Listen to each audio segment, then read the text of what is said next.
बिस्मिल्लाहिर्रहमानिर्रहीम, अस्सलाम वालेकुम। बाखबर सवेरा में खुश आमदेद। सुबह सवेरे वैसे आज से प्रेडिक्शन ये है कि मौसम काफ़ी बेहतर हो जाएगा एज़ कम्पेयर टू जो हमने जून गुजारा है उसको मद्देनज़र रखते हुए। लेट्स सी, अब सुबह आए तो ज़रा हवाएं भी चल रही थी, बादल भी छाए हुए थे। मेरे कानों में आवाज़ पड़ी है कि समुद्री हवाएं रात को चल रही थी। तो अच्छा मुझे हवाओं का तो पता है, लेकिन समुद्री की कंफर्मेशन मैं नहीं कर सकता। हाँ। क्योंकि वो सरदार सरफराज कर सकते हैं। हाँ। लेकिन बात यह है कि अल सुबह यानी कि जिस वक्त हमारा दफ्तर आना हुआ उस वक्त भी इस बात का जो मुलाहिज़ा और इस बात को हमने देखा कि हवाएं अच्छी खासी चल रही थी, जिससे काफ़ी फील हो रहा था कि मौसम अब खुशगवार होता जाएगा, which is a very good thing. तो बाखबर सवेरा में आप सबका खैर मकदम है। उम्मीद है कि आप लोग बिल्कुल ठीक ठाक होंगे और जुलाई का आपका आगाज़ अच्छा हुआ होगा, तो which is a very good thing. अच्छा, एक एतबार से मैं थोड़ा सा आपको ख़बरदार या थोड़ा सा होशियार करना चाहूँगा, वो ये है कि अब आप चूँकि ट्रैवल कर रहे हैं पंजाब में, पाकिस्तान के तोलो अर्ज़ में, ख़ास तौर पर जो बालाई इलाके हैं मुल्क के उस जानिब, तो बारिश जब होगी तो फिर नदी नालों में तुग़यानी पानी ज़्यादा आ सकता है। ये जो छोटे छोटे नाले होते हैं इनकी वजह से काफ़ी हादसात हो जाते हैं। तो ये जो पिक्चर्स बनाने के लिए, सेल्फ़ीज़ बनाने के लिए आप दरियाओं के, आबशारों के या इस तरीके से नदी नालों के नहायत करीब चले जाते हैं, ख़ास तौर पर बरसाती सीज़न में, तो उसका आपने बड़ा एहतियात करना है, क्योंकि बड़े हादसात पाकिस्तान में भी रुनमा इससे पहले हुए हैं और भारत में भी कल ही एक बड़ा हादसा, बल्कि 1-2 दिन पहले बड़ा हादसा रुनमा हुआ है। तो you need to be very careful. जी चलें जी, तो आर यू डन? तो मैं आगे ये बहुत ज़रूरी था, बिल्कुल ज़रूरी था, क्योंकि I was in the middle of my sentence. Ashfaq का जल्दी से मैं मौसम की आपको अपडेट से। अच्छा, तो मौसम की अपडेट तो खैर हम बात कर रहे थे और मौसम के हवाले से ज़ाहिर है प्रेडिक्शन जो भी हैं, लेकिन बारिशों की जब हम बात कर रहे हैं तो मुल्क भर में मौसम वैसे बहुत अच्छा है। अदर दैन सिंध में ज़्यादा गर्मी पड़ रही है, बिकॉज यहाँ पे वो बारिशों का सिस्टम नहीं है जो हम देख रहे हैं। पंजाब में है, केपी में है, बलूचिस्तान में है, तो इसी वजह से आपको बहुत सारी चीज़ों का ख्याल भी रखना है। ख़ास तौर पे जैसे कि अशफाक ने जो 2-3 चीज़ें मेंशन की, ज़्यादा हमारे यहाँ जो नुकसान होता है और ज़्यादा जो हमारे यहाँ अमवात होती हैं वो बिकॉज ऑफ द इंफ्रास्ट्रक्चर, जिस पर हमारी गवर्नमेंट का कभी भी फोकस नहीं रहता, चाहे वो किसी भी सूबे की गवर्नमेंट हो, चाहे वो वफाकी सतह में बात कर रही हूँ। कच्चे मकानात गिरने से, कच्ची दीवारें गिरने से, बिजली के तार लटक रहे होते हैं, इन वजहों से ज़्यादा अमवात होती हैं। तो ये अगर इंतज़ामात बारिश से पहले ही बेहतर कर लिए जाएँ तो बहुत कुछ हो सकता है। और ख़ास तौर पे जो कराची में मशहूर हैं नाले जो भर जाते हैं कचरे से, अगर उनकी सफाई भी पहले से करी जाए, बल्कि पूरा साल एक मेंटेनेंस रखी जाए, तो बहुत कुछ इस शहर में और इस सिंध के पूरे हम कहते हैं ना शहरों में बेहतर हो सकता है। तो लाहौर समेत पंजाब में प्री मानसून बारिशों का एक धुआंधार स्पेल जो है उसका आगाज़ तो हो चुका है और हमने देखा कि लाहौर हो, सियालकोट हो, शेखुपुरा हो, बहुत सारे ऐसे शहर हैं जहाँ से खबरें आई कि वहाँ पर जल थल एक हो गया। इसी तरह केपी की बात कर लेते हैं। आज़ाद कश्मीर में भी बारिश ने गर्मी का जोर तोड़ दिया और केपी की क्या ही बात है, लोग तो वहाँ पर नॉर्दर्न एरियाज़ में हम देखते हैं जाते हैं, गलियात ऐसी जगहों पे, ख़ास तौर पे जून जुलाई में, ताकि बच्चों की छुट्टियाँ भी हैं तो बच्चों की छुट्टियाँ के साथ साथ वो खुद भी इंजॉय कर लें, लेकिन वेदर थोड़ी सी गड़बड़ यहाँ पर कर देता है। तो बारिश हुई है, इसी तरीके से और भी इलाके हैं। सो ये सूरत हाल है जी अशफाक। चलें जी। अच्छा, अब ये है कि मैं ओवरऑल तमाम तर सूरत हाल की बात कर रहा हूँ अगर तो जिस तरीके से मुल्क के मुख्तलिफ शहरों में ख़ास तौर पर पंजाब में बारिश रिकॉर्ड की गई। अच्छा, जिस तरीके से नालों का यहाँ पर तस्करा हो रहा था, गुज्जर नाला आपको पता है कि सबसे बड़ा यहाँ पर नाला है और वो सबसे ज़्यादा अटा रहता है और इसके अंदर ना सिर्फ ये कि पहले डंपिंग पॉइंट्स होता था कचरे का, यानी कि जो यहाँ से उठाते भी थे डंपर्स कचरा, वो भी लाके यहीं पर डंप कर दिया करते थे। फिर दूसरा मसला ये था कि मकामी आबादी जो है उसने भी अपना भरपूर किरदार अदा किया और 650 के करीब छोटे बड़े नाले हैं शहर कराची में, जो अक्सर बारिश के टाइम पे आपको बंद मिलते हैं क्योंकि वेदर फोरकास्ट पर किसी का भरोसा नहीं होता। अच्छा, ओवरऑल जब हम बात करते हैं बिजली की तारें गिरने के वाक़यात या इससे मुतालिक, तो उसमें एक चीज़ थोड़ी सी क्लैरिटी ये है कि हमने देखा कि महकमा बिजली ने यानी कि के इलेक्ट्रिक ने पिछले कुछ अरसे में कुछ ऐसे अरेंजमेंट्स किए कि ये हादसात नहीं हुए। अब इस दफ़ा देखना है कि उनके अरेंजमेंट्स क्या हैं, कि क्योंकि ज़ाहिर है कहा गया कि कोई भी इस हवाले से इससे पहले भी कंसर्न कहा गया था, तो उसकी हम ये देखेंगे कि मुकदमा इसी महकमे के खिलाफ होगा अगर ऐसा होता है। बहरहाल ये तो सिंध गवर्नमेंट के जो वुज़रा हैं उनकी जानिब से कहा गया था। कराची की जब हम बात कर रहे हैं तो हीट वेव की जब हम बात कर रहे हैं, पिछले दिनों काफ़ी ज़्यादा अमवात हुई हीट वेव से। उसके बाद हमने ये देखा कि मज़ीद 5 अफराद इससे दम तोड़ गए हैं। तो ये सूरत हाल रही है। अच्छा, अब एक्सट्रीमली जिसे हम कहते हैं ना कि हॉट वेदर का पूरा एक ही खित्ता इसकी लपेट में रहा, भारत का भी जिक्र किया गया, तो ये तमाम तर मालूमात हम आपके साथ शेयर करें। तो बलूचिस्तान हो गया, सिंध हो गया, मुख्तलिफ शहरों में हम देख रहे हैं अभी भी गर्मी है। और नौकंडी की बात कर लें, सिब्बी, अच्छा सिब्बी हमेशा से गर्म तरीन इलाका रहा है। यहाँ पर ज़्यादा से ज़्यादा दर्जा हरारत 47 डिग्री सेंटीग्रेड बताया गया, जबकि जैकबाबाद 46। अब आप सोचें वहाँ पर 46 होगा तो I don't know feels like क्या होगा। दादू 45, नवाबशाह 44, सखर में 43 रहा। और महकमा मौसमियात ये बता रहा है कि आइंदा हफ्ते से सिंध, बलूचिस्तान और पंजाब के बेशतर इलाकों में मानसून सीज़न का पहला स्पेल शुरू होने का इम्कान है। सो ये ओवरऑल मुल्क भर की सूरत हाल है। अब ये है कि ये जो गर्म तरीन दिन तो जाहिर है कि रहा होगा, लेकिन एक चीज़ ये है कि दुनिया भर में भी हम देख रहे हैं कि ये जो इम्पैक्ट है ये कोई मकामी फिनोमेना नहीं है। ये दुनिया भर में भी सूरत हाल इसी तर्ज की है कि वहाँ पर भी मौसम ज़ाहिर है कि हिद्दत के असरात और ये जो ग्लोबल वार्मिंग और ये सारा सिलसिला है उसका इम्पैक्ट हम पूरी दुनिया पर भी देख रहे हैं। तो आप ये देखें कि सूरत हाल हर तरफ एक ही सी है सदर, एक ही सी है। और ज़ाहिर है यूएई की बात, अच्छा यूएई में बड़ा दिलचस्प सूरत हाल यूँ रही, पिछले दिनों जिस तरह से बारिशें हुई थी वो हमने देखा था कैसे हुई थी, उसको भी जोड़ा गया था कि जो अब आई डोंट नो इसमें कितनी सदाकत है कि जो मसनूई बारिशें करवाई गई उससे जी काफ़ी ज़्यादा डिस्टर्बेंस हुई। उसके बाद जो एक क्लाउड बर्स्ट हुआ वो सबके सामने था। तो अब माहौलियाती तहकीक का जो आलमी इदारा है क्लाइमेट सेंट्रल के मुताबिक जून के वस में 9 से ज़्यादा दिनों में इंतहाई बुलंद दर्जे हरारत रिकॉर्ड किया गया। यानी कि सोचें 90 आई डोंट नो 9 से ज़्यादा दिनों, यानी कि 9 दिन ऐसे गुजरे हैं जून में जिनमें इंतहाई दर्जा हरारत रहा है। और रवा मौसम गर्मियों में दुनिया भर में हीट वेव्स गैर फितरी आफात के तौर पर शुमार की गई है। तो लेकिन ये एक अलग बात है कि बरतानिया जैसे मुल्क में 26 डिग्री सेंटीग्रेड पर ही उन्होंने हीट वेव अलर्ट जारी कर दिया था, बिकॉज वो एक हफ्ते तक रही थी उनके लिए ज़्यादा। हमारे यहाँ लोग इस पर AC चलाते हैं 24 और 26 बिजली बचाने के लिए। लेकिन बहरहाल कहा यह जा रहा है कि बेसिकली कार्बन का अखराज, कार्बन एमिशंस बहुत ज़्यादा हो रही हैं और दुनिया भर में वैसे इस पर काम भी काफ़ी होता है जो तरक्की याफ्ता मुल्क हैं कि वो कार्बन इम्प्रिंट और कार्बन एमिशंस को कम करने के लिए आपको मुख्तलिफ इक़दामात पर यानी कि इलेक्ट्रिक व्हीकल्स यूज़ करें, साइकिलिंग करें, एट्सेट्रा एट्सेट्रा।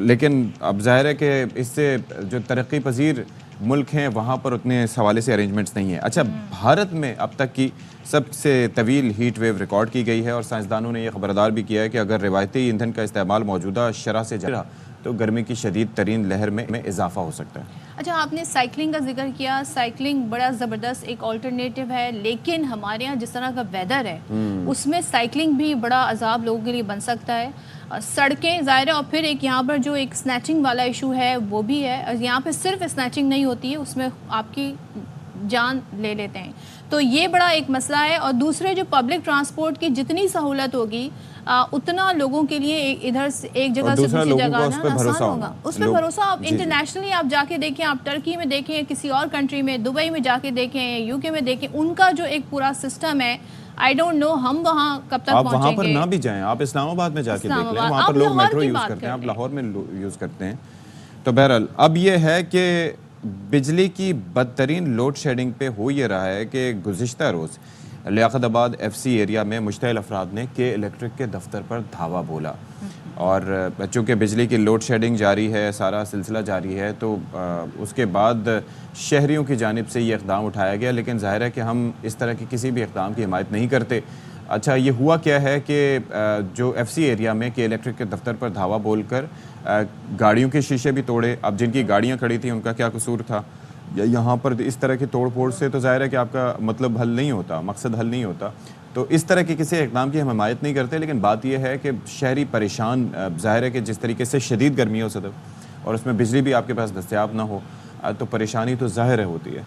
परेशानी होगी, फिर एलानिया गैर एलानिया लोड शेडिंग। अच्छा, कुछ लोग ऐसे हैं जो कहते हैं हम पूरे बिल अदा करते हैं, टाइम पे बिल अदा करते हैं, फिर भी हमारे इलाके में लोड शेडिंग हो रही है। सो लोड शेडिंग का कोई एक बड़ा सा गठजोड़ है गर्मी के साथ। तो गर्मी में खुदारा ऐसा ना करें। अब तो बहुत सारी लोग जो हैं शिकायत ये कर रहे हैं कि जी हम एहतजाज भी करते हैं तो हमारे एहतजाज पे कोई कान नहीं धरता है।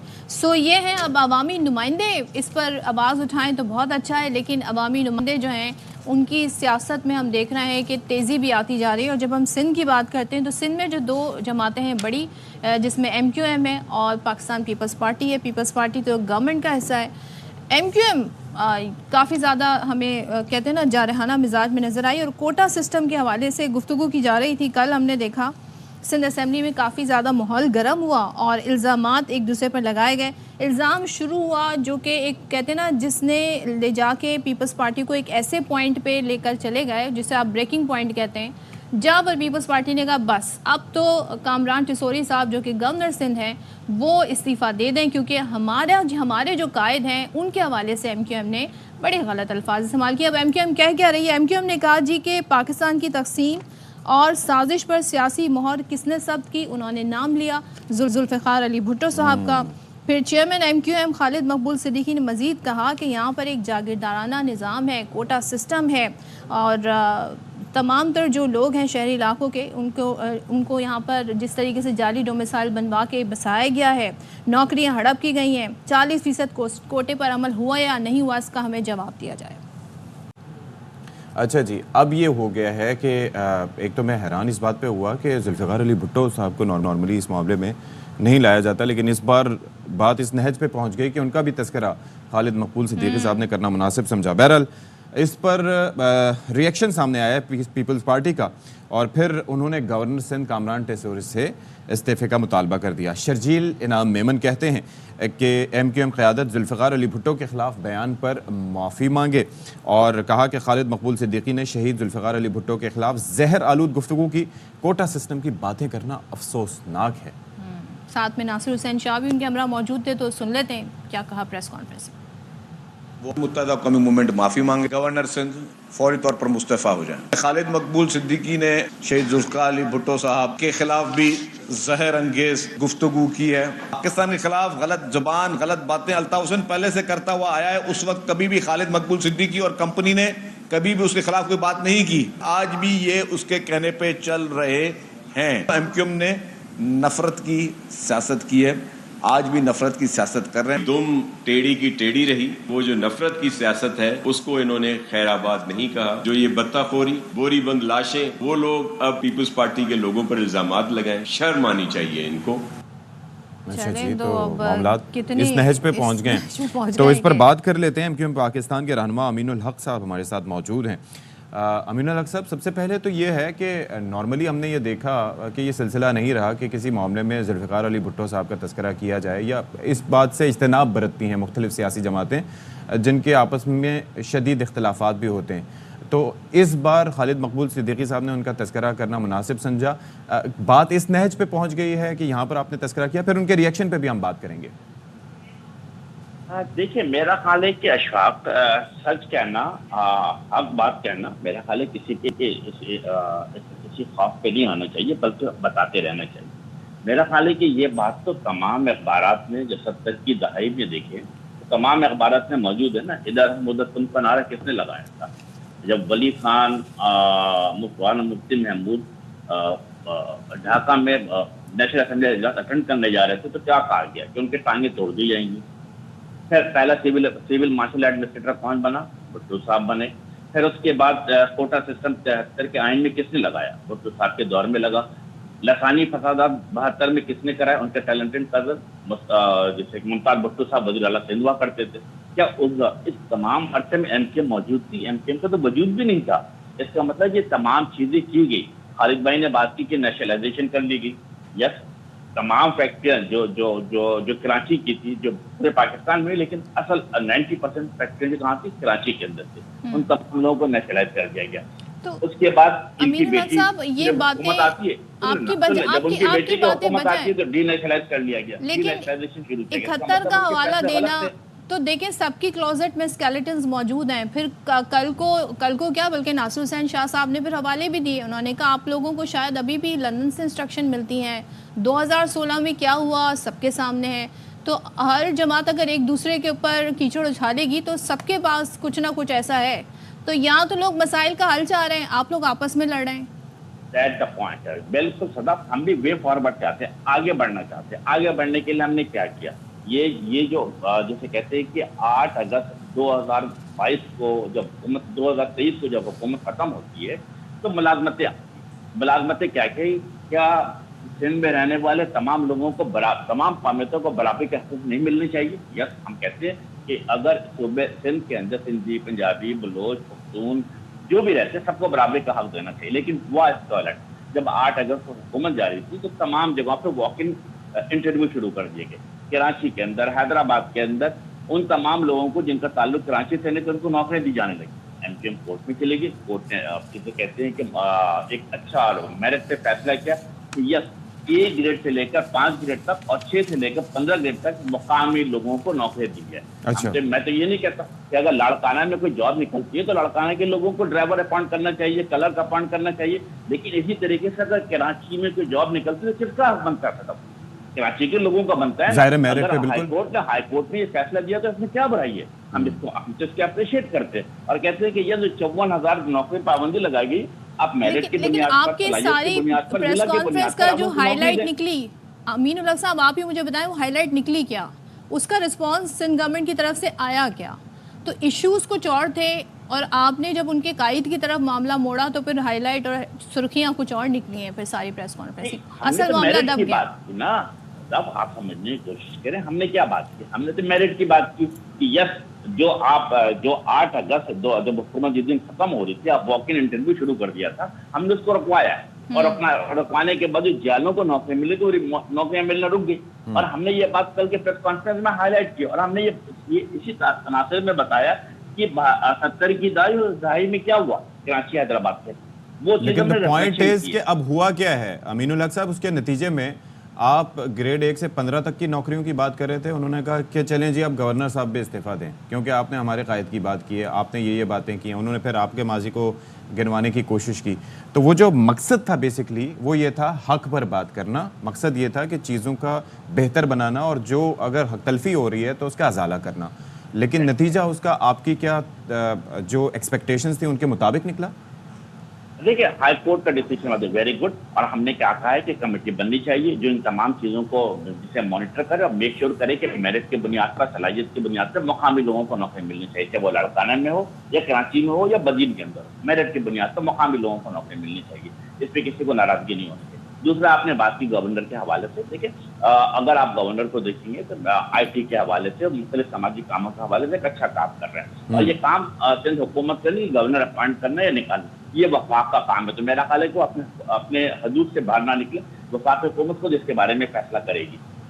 अच्छा अमीनुल हक साहब, एक बड़ा मसला इस वक्त है क्योंकि गर्मी है और हम देख रहे हैं कि बहुत ज़्यादा लोगों को परेशानी है। ऐसे में एक तो लोड शेडिंग बहुत हो रही है, एलानिया गैर एलानिया ओवर बिलिंग भी हो रही है, यानी कि लोग बिजली के बिल पकड़ के सर पकड़ के बैठे हुए हैं कि हम इसको भरें तो भरें कैसे। तो अब उनकी दाद रसी के लिए आप क्या कर सकते हैं? कोई तो उनकी आवाज़ उठाए। वो एहतजाज कर रहे हैं इस गर्मी में सड़कों पर, उनकी सुनवाई भी कोई नहीं हो रही। जी बिल्कुल सदफ, आपकी बात में 100% सदाकत है।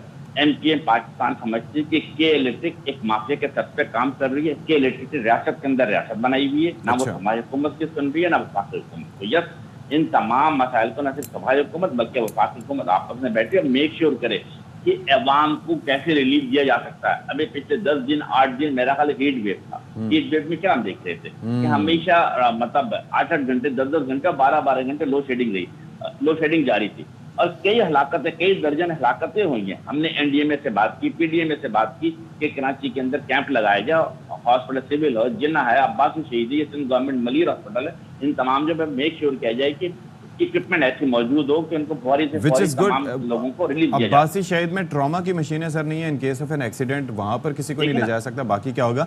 मैं ये अर्ज कर रहा था कि ये जो आपने के इलेक्ट्रिक से मुतालिक बात की कि आपकी बात नहीं सुनती, सूबाई हुकूमत की बात नहीं सुनती और तो और वफाकी हुकूमत की बात नहीं सुनती, तो कौन सा ऐसा फोरम रह गया है कि जहां जाया जाए कि इलेक्ट्रिक अगर गलत कर रही है तो उसके खिलाफ? देखिए, मैं समझता हूं कि ये तमाम चीज़ों को रेगुलेट करती है नेपरा करती है यकीनन हमने नेपरा के चेयरमैन को अनफॉर्चुनेटली की कोशिश कर रहे हैं, उनके साथ भी बैठ रहे हैं। कराची सिंध हुकूमत को उनके साथ बैठना चाहिए, वफाक हुकूमत के साथ बैठना चाहिए। अच्छा। और मेक श्योर करें कि कराची के अवाम के साथ जो ज्यादती हो रही है इलेक्ट्रिक बिल के नाम पर, लोड शेडिंग के नाम पर, फॉल्ट के नाम पर, और वो तमाम वादे और दावे जो के इलेक्ट्रिक ने कराची के अवाम से किया था कि हम अपना प्रोडक्शन बढ़ाएंगे, उन तमाम चीजों को मेक श्योर करना पड़ेगा कि अगर ये तमाम चीजें नहीं कर रहे तो उन पर जुर्माना आयद किया जाए, और इतने बड़े पैमाने पर जुर्माना आयद किया जाए कि इनको मेक श्योर हो कि फिर उसके बाद मुस्तकबिल में इस तरह की कोताहियां और गलतियां ना करें। ठीक है, चलो, thank you so much. Aminul हक साहब गुफ्तगू कर रहे हैं। तो ये हमारी सी जमातें क्या सोच रख रही हैं, अवामी इशूज़ पर कितनी उनके, हम कोटा सिस्टम के हवाले से हमेशा इशू उठाती आई है, उसको एड्रेस होना ज़रूरी है। लेकिन जब आगे से जवाब क्या आता है? शर्जील साहब कहते हैं कि वो तो हमसे हमेशा वजारतों की बात करते हैं, कोटा सिस्टम पे कभी बात ही नहीं की। तो ये एक अलग इशू है, ये एक अलग इल्ज़ाम है। बस इल्ज़ाम की सियासत जारी है। हम ब्रेक लेते हैं, ब्रेक के बाद आते हैं।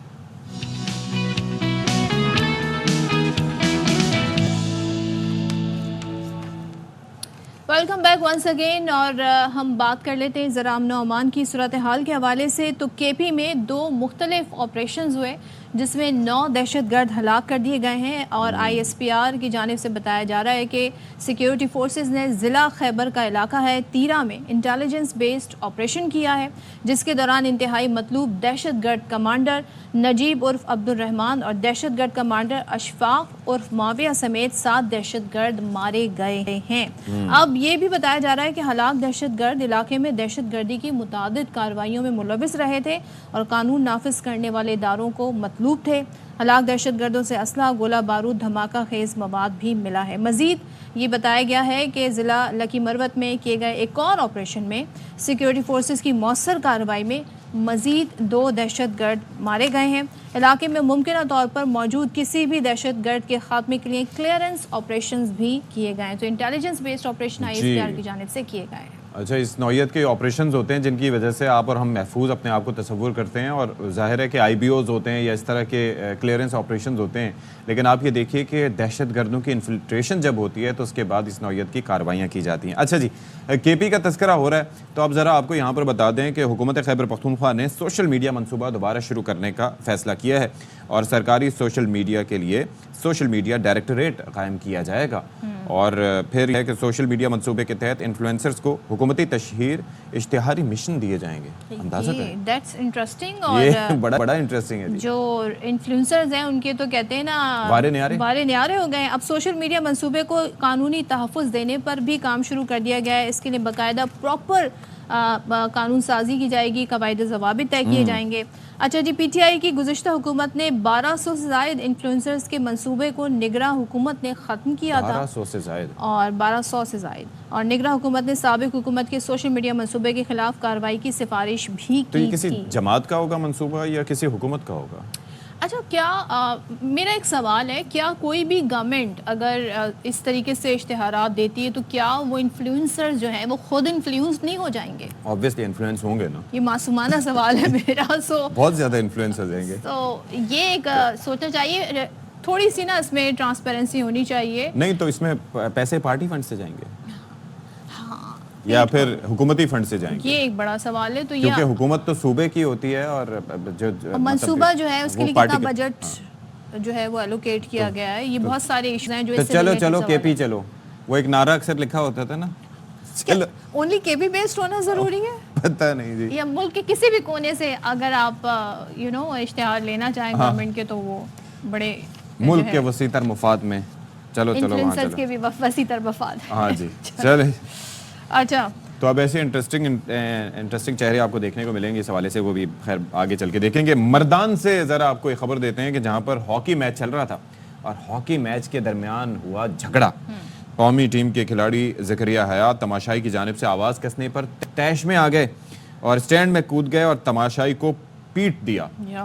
होए। साथी के दिफा के लिए दीगर खिलाड़ी भी हॉकियाँ लेकर पीछे आ गए।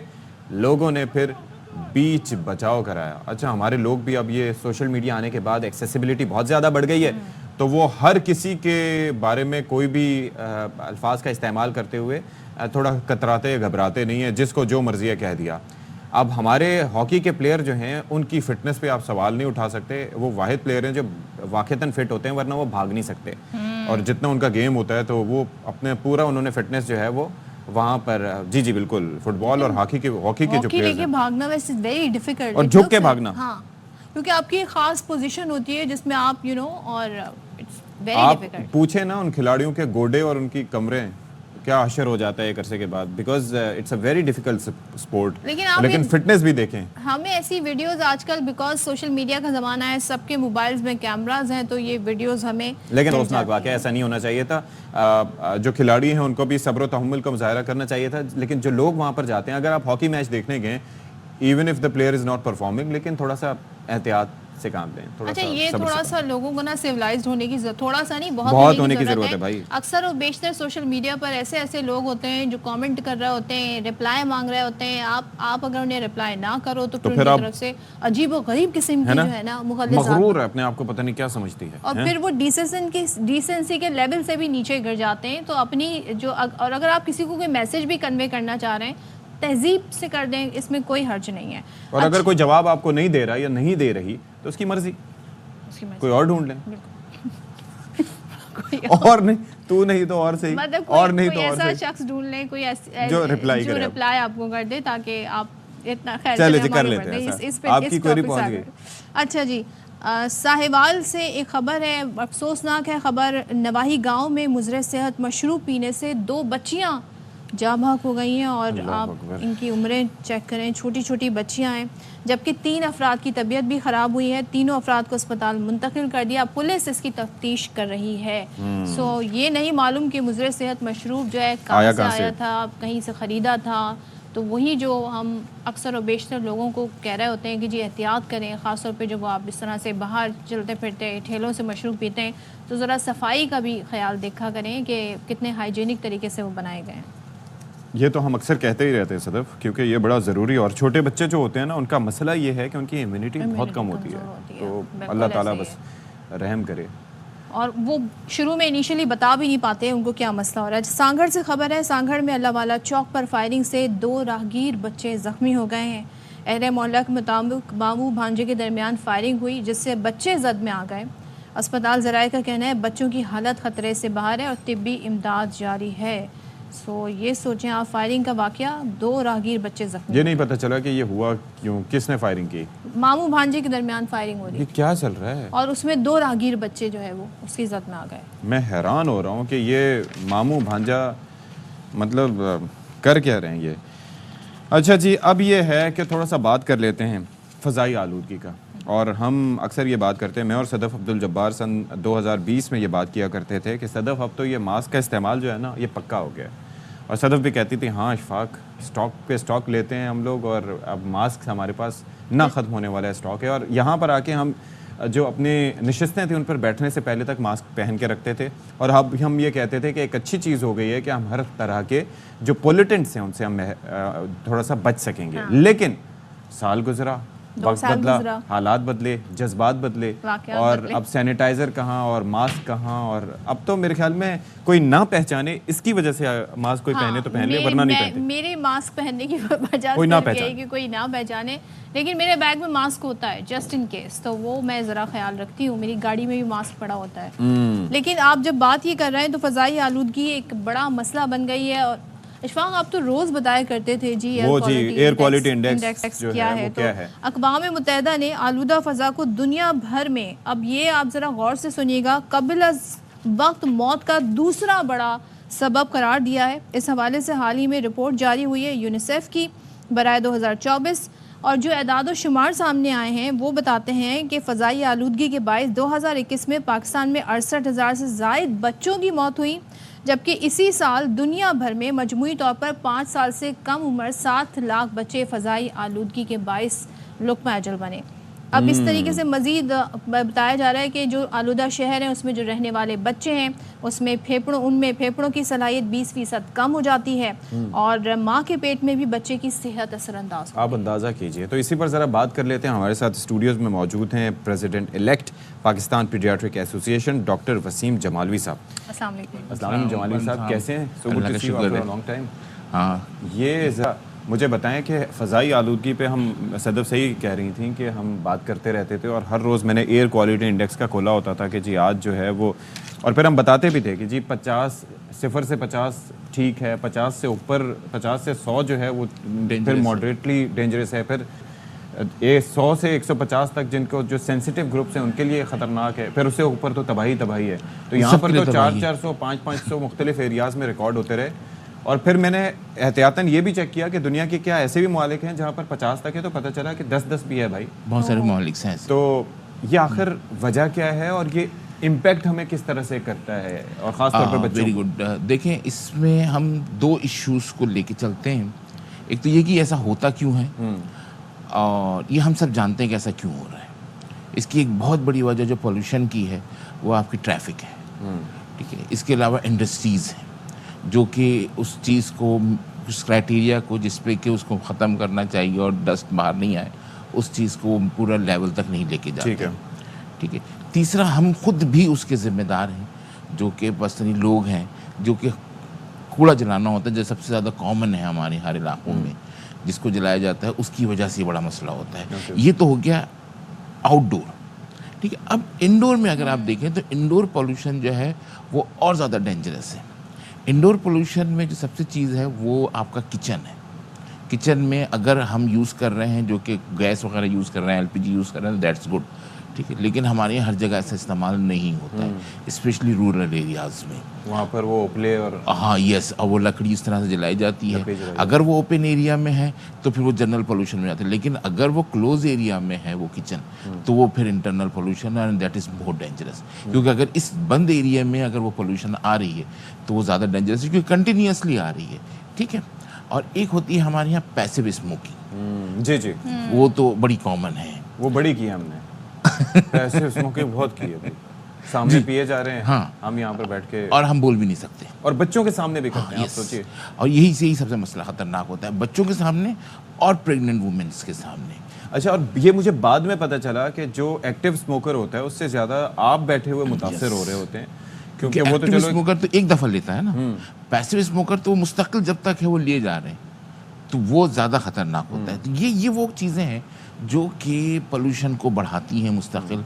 और आपको पता है कि पाकिस्तान के जितने भी बड़ी शहर हैं, कराची, लाहौर, इस्लामाबाद, पेशावर, कोयटा, ये 5 बड़े हैं, 5 जगह जो पोल्यूशन है बहुत हाई लेवल पे। अच्छा जी, 5 में, खास तौर पर लाहौर में, और लाहौर तो नंबर 1 है, नंबर 1। और उसके बाद उससे टक्कर पे कराची चलता है, जो कि अप एंड डाउन है। और इसकी जो, जैसे मैंने बताया कि जैसे उन्होंने बताया था कि प्रेगनेंसी में जो है लो बर्थ वेट होना, प्रीमेच्योर बेबी डिलीवर कर देना, ये 2 बड़े मसाइल होते हैं। अच्छा, एक और चीज़ हमने देखी थी, मैं इस पे वापस आऊँगा, कि कोविड के दिनों में हमने एक इस्तिलाह देखी थी ARDS, ठीक है। उसकी वजह से आपके फेफड़े बेहद मुतासर होते थे और मामला जाता था वेंटिलेटर्स तक। उस वक्त फिर हमें ये हुआ कि हमारे ऑक्सीजन बेड्स होना एक अलग चीज़ है, लेकिन वेंटिलेटर्स का होना, फिर काफ़ी अरेंजमेंट्स भी करने की कोशिश की गई कि जी ये डिज़ाइन आ गया, ये डिज़ाइन आ गया, because it's an expensive equipment. इस वक्त वेयर डू वी स्टैंड, क्योंकि अब होता ही है कि हॉस्पिटल में अगर कोई बच्चा इस नहज तक पहुंच जाए तो फिर आपके पास वहाँ पर वेंट्स नहीं दस्तयाब होते, फिर बाकायदा तौर पर इधर से उधर भागना पड़ता है। तो don't you think that's also a problem? देखिए, जहाँ तक वेंट तक जाने वाली पोजीशन है वो तो एक्सट्रीम कंडीशन है। वो बिल्कुल आप समझेंगे टर्मिनल स्टेज है, जहाँ पे कि अब या तो इधर या उधर वाली कहानी है, बिल्कुल हम उससे पहुँच गए। गवर्नमेंट हॉस्पिटल्स में वेंट का मिलना ये बड़ा मुश्किल चीज़ होती है, क्योंकि वहाँ तो हमारे पास एक लाइन लगी हुई होती है गवर्नमेंट हॉस्पिटल्स में, क्योंकि आपको एक्सपेंसिव भी है और इसके रेट्स भी बहुत ज़्यादा हैं, क्योंकि इसकी मेंटेनेंस बहुत है। ये एक अलग स्टोरी है। लेकिन प्राइवेट में फिर भी मिल जाता है, लेकिन उसको हर शख्स अफोर्ड नहीं कर सकता, वेरी कॉस्टली, ठीक है, उसको अफोर्ड नहीं कर सकता। तो वहाँ तक पहुँचने से पहले अगर हम काम कर लें तो that is more beneficial for our children, ठीक। अब ARDS तक पहुँचना because of disease, okay fine, किसी को बीमारी हो गई, ठीक है, वो बीमारी हो गई, अब वो तो अल्लाह की तरफ से है, अब उसको तो फेस करना ही है। लेकिन कुछ चीज़ ऐसी है कि अगर हम एनवायरनमेंट को इस तरह से सही कर लें कि अगर वहाँ तक वो बच्चा पहुँचे ही नहीं, उसको वो बीमारी लगे ही ना, उसकी वो क्या स्टेप लें?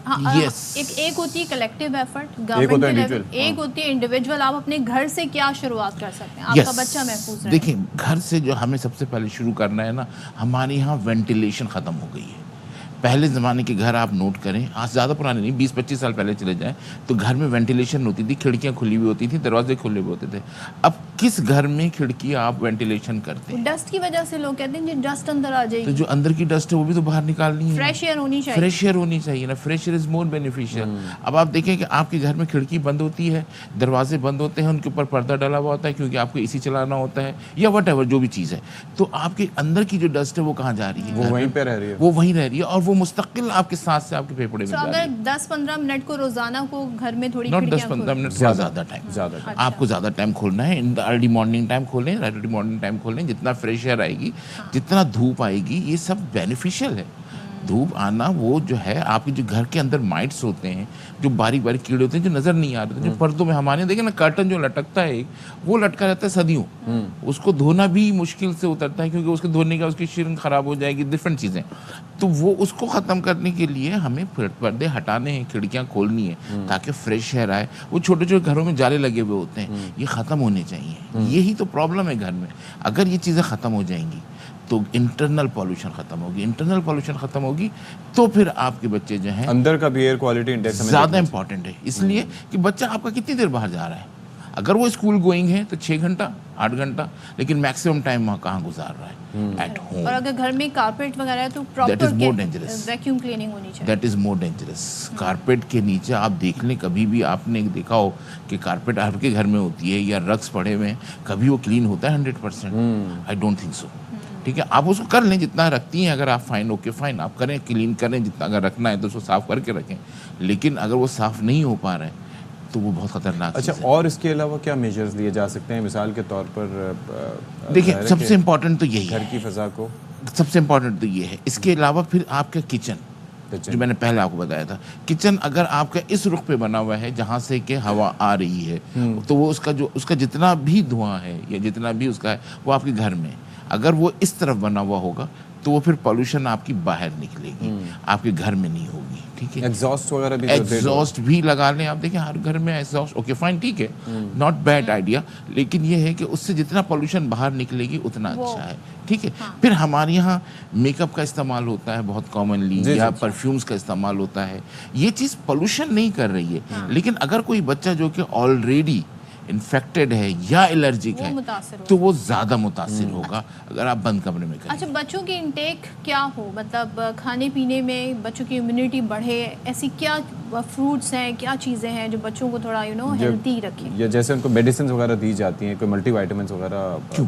देखिए, फूड में कॉमन डाइट्स, जो नॉर्मल डाइट है, दैट इज़ इम्पॉर्टेंट, यानी उससे हट के कुछ नहीं करना। जो डेली घर में बन रहा है विद वन फ्रूट, ठीक है, नॉर्मल डाइट, आपके घर में कुछ भी बन रहा है, यानी इवन दाल बन रही है, सब्जी बन रही है, गोश्त बन रहा है, खाते वो नगेट्स हैं, खाते वो नूडल्स हैं, उन्हें और किसी खाने में कोई इंटरेस्ट, लेकिन हम उनको खिलाते हैं ना, ये हम खिलाते हैं। यस, हम आदत डाल रहे हैं, जिस चीज़ की हम आदत डालेंगे बच्चा वही खाएगा।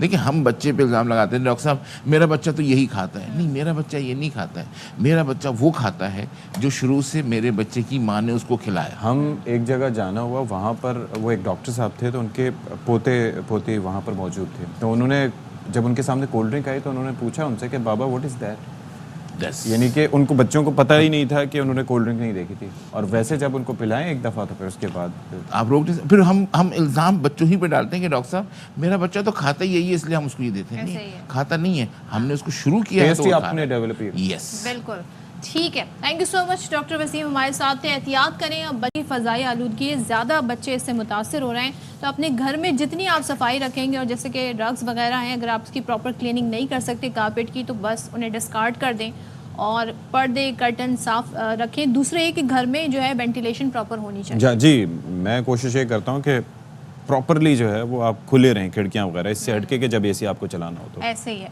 अच्छा, अपडेट्स हैं कुछ तो वो भी शेयर कर लेते हैं। District and session court Islamabad में बानी पीटीआई और बुशरा बीबी के निकाह केस में सज़ा के खिलाफ अपीलों पर समाअत। बानी पीटीआई के वकला सलमान अकरम राजा और खालिद यूसुफ चौधरी अदालत में पेश हुए। फरूख एजाज मजीद बता रहे हैं, बताइएगा जी।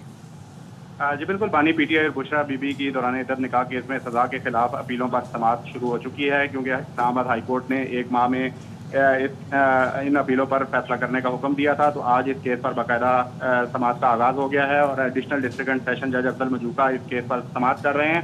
बानी पीटीआई के वकील सलमान अकरम राजा और खालिद यूसुफ चौधरी अदालत में पेश हुए हैं, जबकि जो सलमान अकरम राजा हैं उन्होंने इस केस के हवाले से अपने दलाइल का आगाज कर दिया है। सलमान अकरम राजा का ये कहना था कि मैं आज जुज़वी दलाइल दूंगा, बाकी दलाइल जो है वो कल कंक्लूड करूंगा।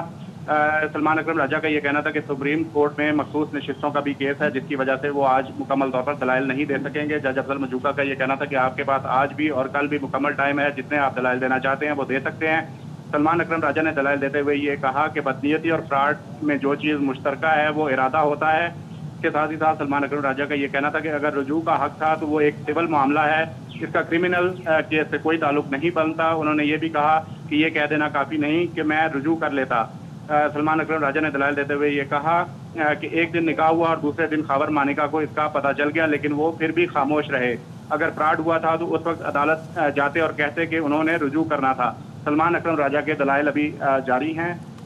इसके साथ ही साथ जो खबर मानिका के वकील हैं वो भी आज अपने दलाइल देंगे। जी ठीक है, बहुत शुक्रिया आपका फारूक। एक ब्रेक लेते हैं, ब्रेक के बाद आएंगे।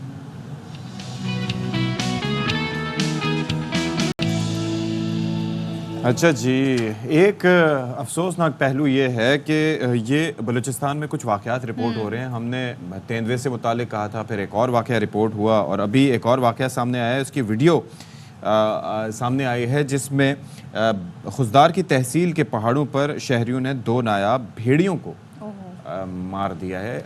आई wonder what is happening over there. और उसके ऊपर इतना ये लोग फ़ख्र महसूस करते हैं कि जैसे बहुत बड़ा कारनामा इन्होंने अंजाम दिया है। उस वक्त जब तेंदुओं को मारने का वाक़या पेश आया था उस वक्त भी वो इस तरीके से तस्वीरें बनवा रहे थे कि जैसे बहुत काबिल फ़ख्र कोई वाक़या है।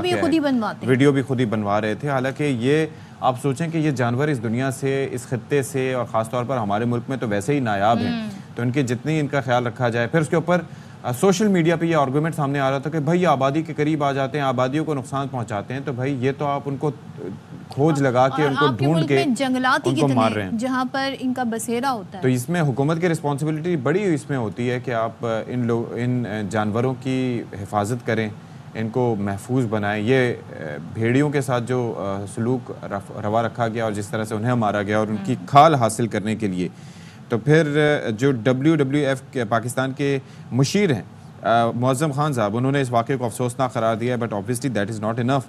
तो ये फिर यहाँ पर शिकार पर पाबंदी है, लेकिन उसके बावजूद हम ये देख रहे हैं कि जानवरों को, ऐसे जानवरों को शिकार किया जा रहा है। चलें तो इस पर हम बात कर लेते हैं। Chief conservator wild life Pakistan Sharifuddin Baloch हमारे साथ मौजूद हैं। बताइएगा, इस तरह के वाक़यात हो रहे हैं, बड़ी प्राउडली इनकी पिक्चर्स भी आती हैं, वीडियोस भी अपलोड की जाती हैं, रोका कैसे जा सकता है? और ये जो पर्टिकुलर वाक़या हुआ है इसकी आपके पास मज़ीद क्या डिटेल्स हैं?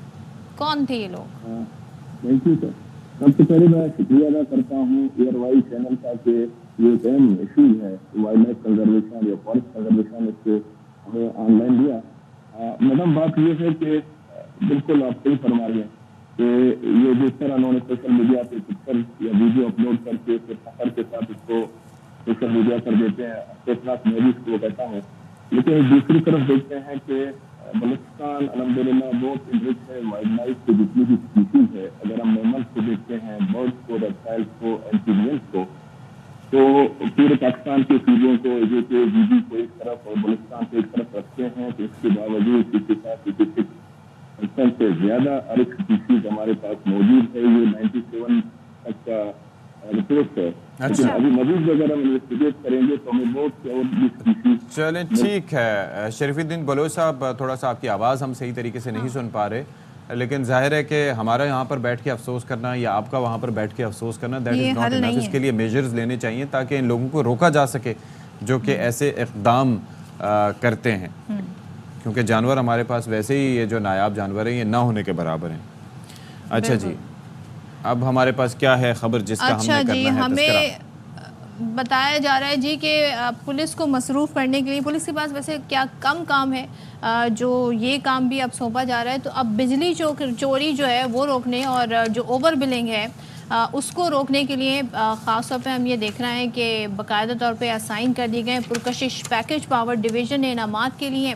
अच्छा। और बिजली के मुतालिका महकमे कानून नाफिज करने वाले इदारों के अफसरान और ज़िला इंतज़ामिया के लिए पुरकशिश ये जो पैकेज है इसकी समरी काबीना कमेटी को अरसाल कर दी गई है, जिसके मुताबिक 2 से 3 साल के निजी डिफॉल्टर से वसूली पर कानून नाफिज करने वाले इदारों के अफसरान और जिला इंतजामिया को 5% इनाम मिलेगा। अच्छा, मैं ये कह रहा हूँ कि 5% भी है, 7% भी है। अच्छा, इसके अंदर चक्कर पता है क्या है? इसके अंदर कुछ अरसे बाद क्या होगा कि हम ये देखेंगे, हम इसी मीडिया पे या सोशल मीडिया पे चलाएंगे कि देखें जी कितना जुल्म हो रहा है, देखें जी फलां शख्स से वसूली करते हुए उसकी इज़्ज़त नफ्स को मजरूह किया गया। फिर हम उसके अंदर क्या होगा कि ये मामला अदालतों में जाएगा। जब अदालतों में जाएगा तो फिर ये चीज़ें स्ट्राइक डाउन हो जाएंगी। यानी कि ये बड़ा एक आसान काम है। वो तो कहेंगे कि हाँ जी हमें तो इसमें से परसेंटेज मिलेगी। यानी कि फ़र्ज़ करें किसी का लाख रुपए का बिल है तो उसके 7,000 रुपये आपको उसका वो मतलब ये है कि उसका 7% यही हुआ ना, 7,000 हुआ तो उस पर 7,000 आपको। यानी कि और सोचिए कि किसी का 10 लाख का बिल है तो समझें 70,000 रुपये। क्या बात है। तो अब फिर इसमें ये भी होगा लेकिन वो जो कि साजबाज करके वो कहेंगे कि भाई इतने हमसे ले लो तो क्या जरूरत है मैं करने ये की। भी तो आप देखें कल्चर क्या है। दूसरे ये कि जिसकी गर्दन पतली उसको आसानी से पकड़ लिया जाता है। So what about those people जो 1700 अरब रुपए वसूल करने हैं। और जाहिर है कि 1700 अरब रुपए उनसे तो वसूल होंगे नहीं, क्योंकि उनके पास जाते हुए ही उनका जो सिक्योरिटी है और सारे अरेंजमेंट्स हैं उनके पास से गुजरना ही उनके लिए मुहाल होगा। अच्छा, और वो एक चीज़ और अशफाक, इस तरह जो है ना आपस में कन्फ्रंटेशन भी होती है जी। तो हम इस दौर में है जब एआई का ज़माना है, जब इंटरनेट का बहुत ज़्यादा एडवांस हो गई, तो हम कंप्यूटराइज क्यों नहीं ऐसा सिस्टम बना देते कि भाई ओवर बिलिंग हो रही है तो आपके सिस्टम आपको बता दे, या अगर नहीं फिर प्रॉपर जो है लोग बिल अदा कर रहे हैं। अलमिया इसका है कि यहाँ पर वज़रा को उनकी नौकरियाँ करने पर, उनकी जॉब करने पर उनको तमगा इम्तियाज़ मिलते रहें। यहाँ पर अभी वो ये अपनी जॉब है पुलिस की, और वैसे अफसरान के वैसे भी वो ये काम में हिस्सा ले सकते हैं, उनको कमीशन देना है, उनको परसेंटेज देना। आई वंडर ये बैकफायर करेगा मंसूबा। ब्रेक लेते हैं, ब्रेक के बाद वापस आते हैं।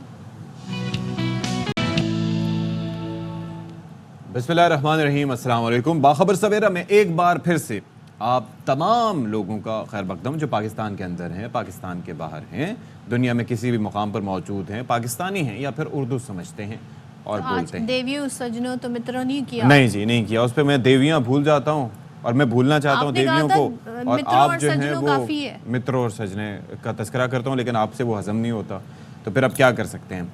तो बहरहाल दुनिया भर में बसने वाले इंसानों को हमारी जानिब से सलाम। हम व्यूअरशिप बढ़ाने के लिए कितनी स्मार्ट टूल्स यूज़ कर रहे हो, आप देख रही हैं ये कितनी आप कोई कर सकता है हमारा मुकाबला। वर्ड सिलेक्शन में सब देख अब ये जो रेटिंग वगैरह होती है ना पूरी दुनिया से कंपाइल की जानी चाहिए। मुल्क से बाहर इंटरनेशनल बना वसी और इस शो है, ऐसे इंटरनेशनल तो है, इंटरनेशनल तो है, हमें कितनी इंटरनेशनल फॉलोइंग मिलती है। हाँ, कभी कभार हम अंग्रेजी में भी लोगों से बात कर लेते हैं।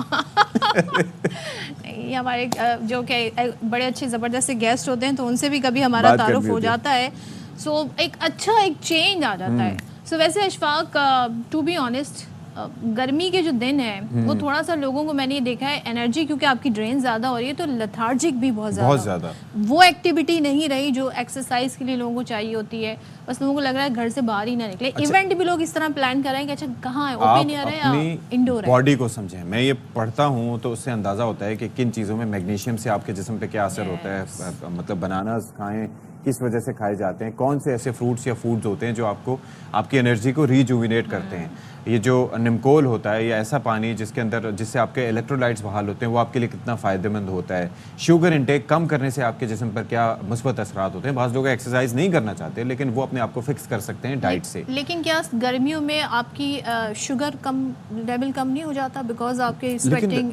लेकिन सदफ वो फ्रूट से आप पूरा कर सकते हैं ना। आप डेट्स खाएं, आप केला ले लें, आप उसके अलावा बाकी फ्रूट्स लें। किसने कहा है कि आप रॉ शुगर यूज करें? क्योंकि लोग लस्सी का इस्तेमाल करते हैं, वो चाहते हैं जरा मजे की लस्सी बन जाए ना, तो उसमें चीनी का बड़ा। लेकिन मैं कभी हमेशा गो फॉर द नमकीन लस्सी। अच्छा, इससे हटके ओवरऑल एक चीज में ये देख रहा था, ये सियासत में क्या हो रहा है सदफ? ये अचानक जो लोग, कुछ लोग गायब हो गए थे, अचानक से मुख्तलिफ हुलियों के साथ उनकी एंट्री हो रही है।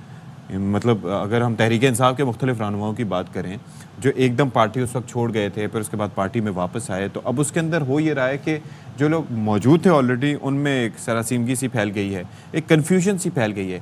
मतलब आपका इंप्रेशन क्या था, फर्स्ट इंप्रेशन जब आपने अचानक फवाद साहब को देखा? सरप्राइजिंग। तो ऐसा हुआ क्या कि अचानक से, या तो भाई चले कोई आप काफी अरसे से देख रहे हैं अली जैदी साहब वापस आए। हाँ, अली जैदी, इमरान इस्माइल का मैं एक चैनल पे इंटरव्यू देख रही थी, फिर फवाद चौधरी भी सामने आ गए हैं। तो ये क्या इशू है? ये वो लोग हैं जिन्होंने बाकायदा बैठ के ऐलान किया था, कुछ इसमें ऐसे हो सकता है सारे ना हो, जिन्होंने कहा था जी अब हमारा कोई ताल्लुक नहीं तरीके इंसाफ से, हम किसी और पार्टी में जा रहे हैं। सो ये रातों रात क्या चेंजेस आए हैं, इसने बहुत सारे सवालात खड़े कर दिए। और पीटीआई के अंदर चल क्या रहा है, ये एक बड़ा अहम सवाल है। Who's the one calling the shots? बिल्कुल। क्योंकि जो बानी हैं वो तो जेल में हैं, लेकिन बाहर जो हो रहा है वो क्या हो रहा है, तो ये एक बड़ा दिलचस्प क्वेश्चन है। ये आप वीडियो भी देख रहे हैं, फवाद चौधरी साहब बराजमान है काशिफ अब्बासी साहब के पास, और एक अरसे के बाद ये हमने मंजर देखा। तो बहरहाल अब ये है कि फवाद चौधरी साहब ये फरमाते हैं कि पीटीआई पर कुछ लोगों का कब्जा है, मैं पीटीआई में हूँ। वो कौन होते हैं ये कहने वाले कि मैं पार्टी में नहीं? ओके, पीटीआई में मैं किधर हूँ? अगर मैंने पीटीआई में ना होना होता तो देखे मैं फॉर्म 47 पे एमएनए होता और मैं वजीर होता। कौन पार्टी है ही कोई नहीं। पार्टी सारी जेल में है भाई, पार्टी के लिए बाहर, पार्टी तो सारी हम ही है ना यार। मैं इंतजार ही करता रहूंगा तो इमरान खान जो 13 महीनों से अंदर है वो अगले 13 महीने भी अंदर ही रहेंगे। जो मौजूदा लीडरशिप है उसकी एक बहुत खौफनाक गलती ये है कि वो अपनी लीगल स्ट्रेटजी को अपनी पॉलिटिकल स्ट्रेटजी के ऊपर रख के बैठे हुए हैं। जब पाकिस्तान का इलेक्शन आंखों के सामने चोरी हो रहा था, यहाँ जो मौजूदा लीडरशिप है, हामिद खान है, शिबली फराज है, इन्होंने पार्टी की कोर कमेटी का मशवरा रद्द किया। तो इलेक्शन चोरी हो रहा है, आपको पार्लियामेंट में कोई पहुंचने ही नहीं दे रहा, आप पार्लियामेंट में क्या रोल अदा करेंगे? उस दिन एहतजाज करना चाहिए था, नहीं किया था। एस्टैब्लिशमेंट भी नहीं काफी, नून लीग और पीपल्स पार्टी भी कभी नहीं चाहेगी इमरान खान। लेकिन अगर एस्टैब्लिशमेंट बाहर निकालने में आ जाए तो पीपल्स पार्टी नून रोक नहीं सकती। अभी तो तीनों ही चाह रहे हैं ना। पीटीआई का जो सबसे बड़ा मसला है ना इस वक्त, पीटीआई अकेली नजर आ रही है। कहने पे इस्तेकाम पार्टी में चले गए, कब चला गया? झगड़ा क्या था? क्यों मुंह छुपा रहे थे? क्योंकि मर्जी से नहीं गए थे। किस भेजने वाले तो उनकी मर्जी से गए थे, जिन्होंने आपसे ये ट्वीट कराया था। हाँ, या किया था। जब आप ये बयानियां बनाते हैं ना कि आप छोड़ के चले गए, आप क्या कर रहे हैं? आप पाकिस्तान में ब्रुटैलिटी को नॉर्मलाइज कर रहे हैं। आप पाकिस्तान के अंदर जो लोगों पे फस्तायत जुल्म हुआ है, आप उसको नॉर्मलाइज कर रहे हैं। इंतजार ने कहा था कि आपको इस हफ्ते इमरान खान बुला रहे हैं। मैंने उन्हें कहा यार मेरे 47 केसेस हैं, मैं अपनी बेल्स इस वीक जो है वो ले लूँ, आप 10 दिन के बाद जो है जब भी हुक्म करेंगे मैं आ जाऊंगा। रऊफ हसन साहब ने जो है वो टीवी पे बैठ के ये कहा कि ये जो जेलों में थे, जेल में था, ये तो करप्शन केसेस के ऊपर जेल में था, इसका तो कोई इशू ही नहीं है हमारा। आप मुझे बताएं, इस आदमी को थोड़ी सी शर्म होनी चाहिए। टीवी पे आके कहा ये रैट्स है, ये कहा जाए ना क्या ये बंदा एस्टैब्लिशमेंट के बड़े करीब है, इसका मतलब होता है कि बंदा चढ़ गया, गुड्डी चढ़ गई, वो काम ही। अच्छा, अब जो पीटीआई के चेयरमैन है मौजूदा, यानी कि बैरिस्टर गौहर, उनका मौक़िफ़ आ गया है इसके बाद। वही कहते हैं जो पार्टी छोड़कर गए उनकी वापसी का फैसला बानी पीटीआई करेंगे। अगर वो उनको गो अहेड दे देते हैं तो फिर हम उन्हें सर आंखों पर बिठाएंगे। और साथ में उन्होंने ये भी एक्सप्लेन कर दिया कि हमारी पार्टी में कोई फॉरवर्ड ब्लॉक नहीं है। सुन लेते हैं। तो चलें जी, बात कर लेते हैं इस पर। खावर घुमन साहब जो कि वफाकी दारुल-हुकूमत इस्लामाबाद में मौजूद हैं और इक़्तिदार की ग़ुलाम गर्दिशों में क्या हो रहा है और ये अचानक क्या हो रहा है, ये इस पर ज़रा उनसे बात करते हैं। Thank you so much for joining us. Khawar घुमन साहब, ये हमने इंटरव्यू देखा, ज़ाहिर है आपकी नज़र से भी गुजरा होगा, आपके राब्ते भी होंगे। ये अचानक कई लोग सामने आ रहे हैं, फवाद चौधरी साहब, फिर उसके बाद अली जैदी साहब, इमरान इस्माइल साहब, ये अचानक आए हैं। क्या चेंज क्या हुआ है पिछले कुछ अरसे के दौरान कि अब हालात इनको साजगार लग रहे हैं? What is happening? देखिए, दो जावियों से आप ये जो सारी डेवलपमेंट हो रही है उसके ऊपर बहस कर सकते हैं। एक तो ये कि ये लोगों का ये कहना है इस्लामाबाद के अंदर कि पाकिस्तान तहरीक इंसाफ बहकियत पार्टी अपने आप को उन्होंने इंटैक्ट रखा और ऑन ग्राउंड एक बंदा जो अगर हल्के की सियासत करता है उसको बड़ा वाज़ेह है कि अगर मैंने वापस हल्के में जाना है तो इस वक्त एक ही पॉलिटिकल पार्टी है पाकिस्तान तहरीक इंसाफ, अगर मैं उससे अलहदा हो जाऊंगा तो मेरी सियासत खत्म हो जाएगी। इसलिए वो कोशिश में है कि मैं वापस पार्टी के अंदर आ जाए। और दूसरी जो बात चल रही है कि एज एफ जो इस वक्त मौजूदा अहदेदार है पाकिस्तान तहरीक इंसाफ के, वो ये कह रहे हैं कि ये लोग फिर एक साजिश के तहत जो है सारे का सारा ये बयानियां बना रहे हैं और ये तासुर देने की कोशिश कर रहे हैं कि एज एफ पाकिस्तान तहरीक इंसाफ टूट फूट का शिकार है। अच्छा। इस वक्त जाहिर है आपको इत्तेहाद की जरूरत है, आपके केसेस चल रहे हैं, आने वाले दिनों के अंदर हो सकता है मजीद आपको सख्ती का सामना हो। लिहाजा ये जो है बददिली आपस में पैदा की जाए और ये ग्रुपिंग का तासुर दिया जाए। लेकिन जो बात अभी आपने की ना, वो थोड़ी देर पहले जो फवाद चौधरी साहब ने बात की, वैसे बात वही सच है कि पार्टी इस वक्त जेल के अंदर मौजूद है। और कल जब बैरिस्टर गौर साहब से ये सवाल किया गया तो उन्होंने ये कहा कि अगर जो है बानी पीटीआई ये फैसला कर देंगे कि जी फवाद चौधरी साहब, जैदी साहब या कोई भी जो है वो इस्माइल साहब है और दूसरे तीसरे जो पार्टी छोड़ के गए थे, बहाल से मजबूरी गए थे या उनको छुड़ाया गया था, अगर खान साहब ये फैसला करते हैं या उनकी साबिका पार्टी के लिए जो खिदमात है उसको सामने रखते हुए ये फैसला करते हैं कि हाँ इनको मजबूरी थी और ये पार्टी छोड़ने से पहले मेरे साथ इनकी जो पैगाम, लेकिन अभी फैसला हुआ नहीं है। हाँ, और अभी फैसला हुआ नहीं, लेकिन जिस तरह मंजर आम पर आकर फवाद चौधरी कह रहे हैं अगर कोई ये समझता है कि मैं नहीं हूँ पीटीआई तो मैं हूँ, तो ये तो फिर पार्टी के अंदर तो बड़े ग्रुपिंग है। इसका मतलब कहीं सुनते हैं हम कोई कमेटी बन गई है जिसने गो हेड दे दिया है। कल हामिद खान एक इंटरव्यू में गए थे, ऐसी कोई कमेटी नहीं बनी है जो पुराने लोगों को वापस लाने के लिए बनाई जानी थी। नहीं, कल वो एक पार्टी की तरफ से क्लैरिफिकेशन आई है, ऐसी कमेटी ऐसा नहीं बनी। लेकिन मैं वही अर्ज कर रहा हूँ कि ये सारे का सारा आपको ये मामला नजर आ रहा है, ये लड़ाई झगड़ा नजर आ रहा है जी Pakistan Tehreek Insaf as F G बिल्कुल इस वक्त लड़ाई झगड़े का शिकार है, हाई ग्रुपिंग का शिकार है। वो एक ही दफा जब फर्ज करें एक मौका, अभी आज वहाँ पे केस चल रहा है, शायद वहाँ पे मीडिया के साथ बात होगी तो वो उसका बयान आ जाएगा पानी पीटीआई का, वो बता देंगे, गाइडलाइन दे देंगे। तो ये सिर्फ एक ये सारे झगड़े लड़ाई झगड़े एक बयान की मार है, उसके बाद ये खत्म हो जाएगा। Exactly, लेकिन एक क्वेश्चन जो मैंने आपसे शुरू में ही पूछा वो यही था कि वो जो मजबूरी उस वक्त थी, क्या आप ऐसा देख रहे हैं कि वो मजबूरी अब दूर हो गई है? ये इंतहाई अहम सवाल है कि बज़ाहिर हमें लग रहा है कि ऐसी मजबूरियां भी दूर नहीं हुई, क्योंकि अगर मजबूरियां दूर हो चुकी होती तो वो मियां असलम इकबाल है जिनको नॉमिनेट किया हुआ पंजाब के अंदर एज ए लीडर अपोजिशन, वो भी अंडरग्राउंड है, हमाद अजहर अंडरग्राउंड है, बाकी इनके जो लोग हैं सही था और बाकी सारे काफी इनके सीनियर लीडर अभी तक अंडरग्राउंड है।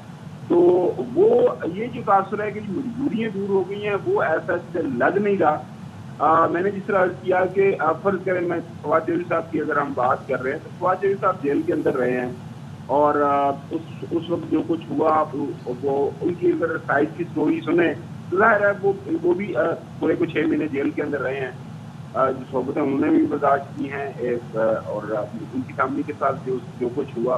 तो अगर वो कह रहे हैं कि जी मेरे ट्विटर से किसी ने ट्वीट कर दिया कि I am parting my ways with Imran Khan, तो इसका मतलब ये थोड़ी है कि मैं वो हो गया कि मैंने छोड़ दिया, किसी ने कर दिया, मैं किसी पार्टी के अंदर नहीं गया।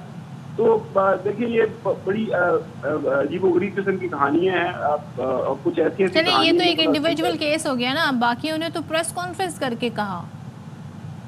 नहीं, मैं वही बता रहा हूँ सर कि बड़े सारे ऐसे लोग हैं, आपकी उनकी बड़ी कहानी है कि किसको किस वजह से छोड़ना पड़ा, किसकी क्या मजबूरी थी। अच्छा। अगेन ये सारे का सारा जो मसला है, ये मामला है, इसको हल होने में बिल्कुल कोई देरी नहीं लगी। वो सिर्फ एक इंटरेक्शन बानी पीटीआई का मीडिया के साथ हो जाएगा या फिर वो दायरा उनकी अगर बेल का मामला चलता है वो बाहर आ जाएंगे, आप देखिएगा सारे सबके अंदर खड़े होंगे।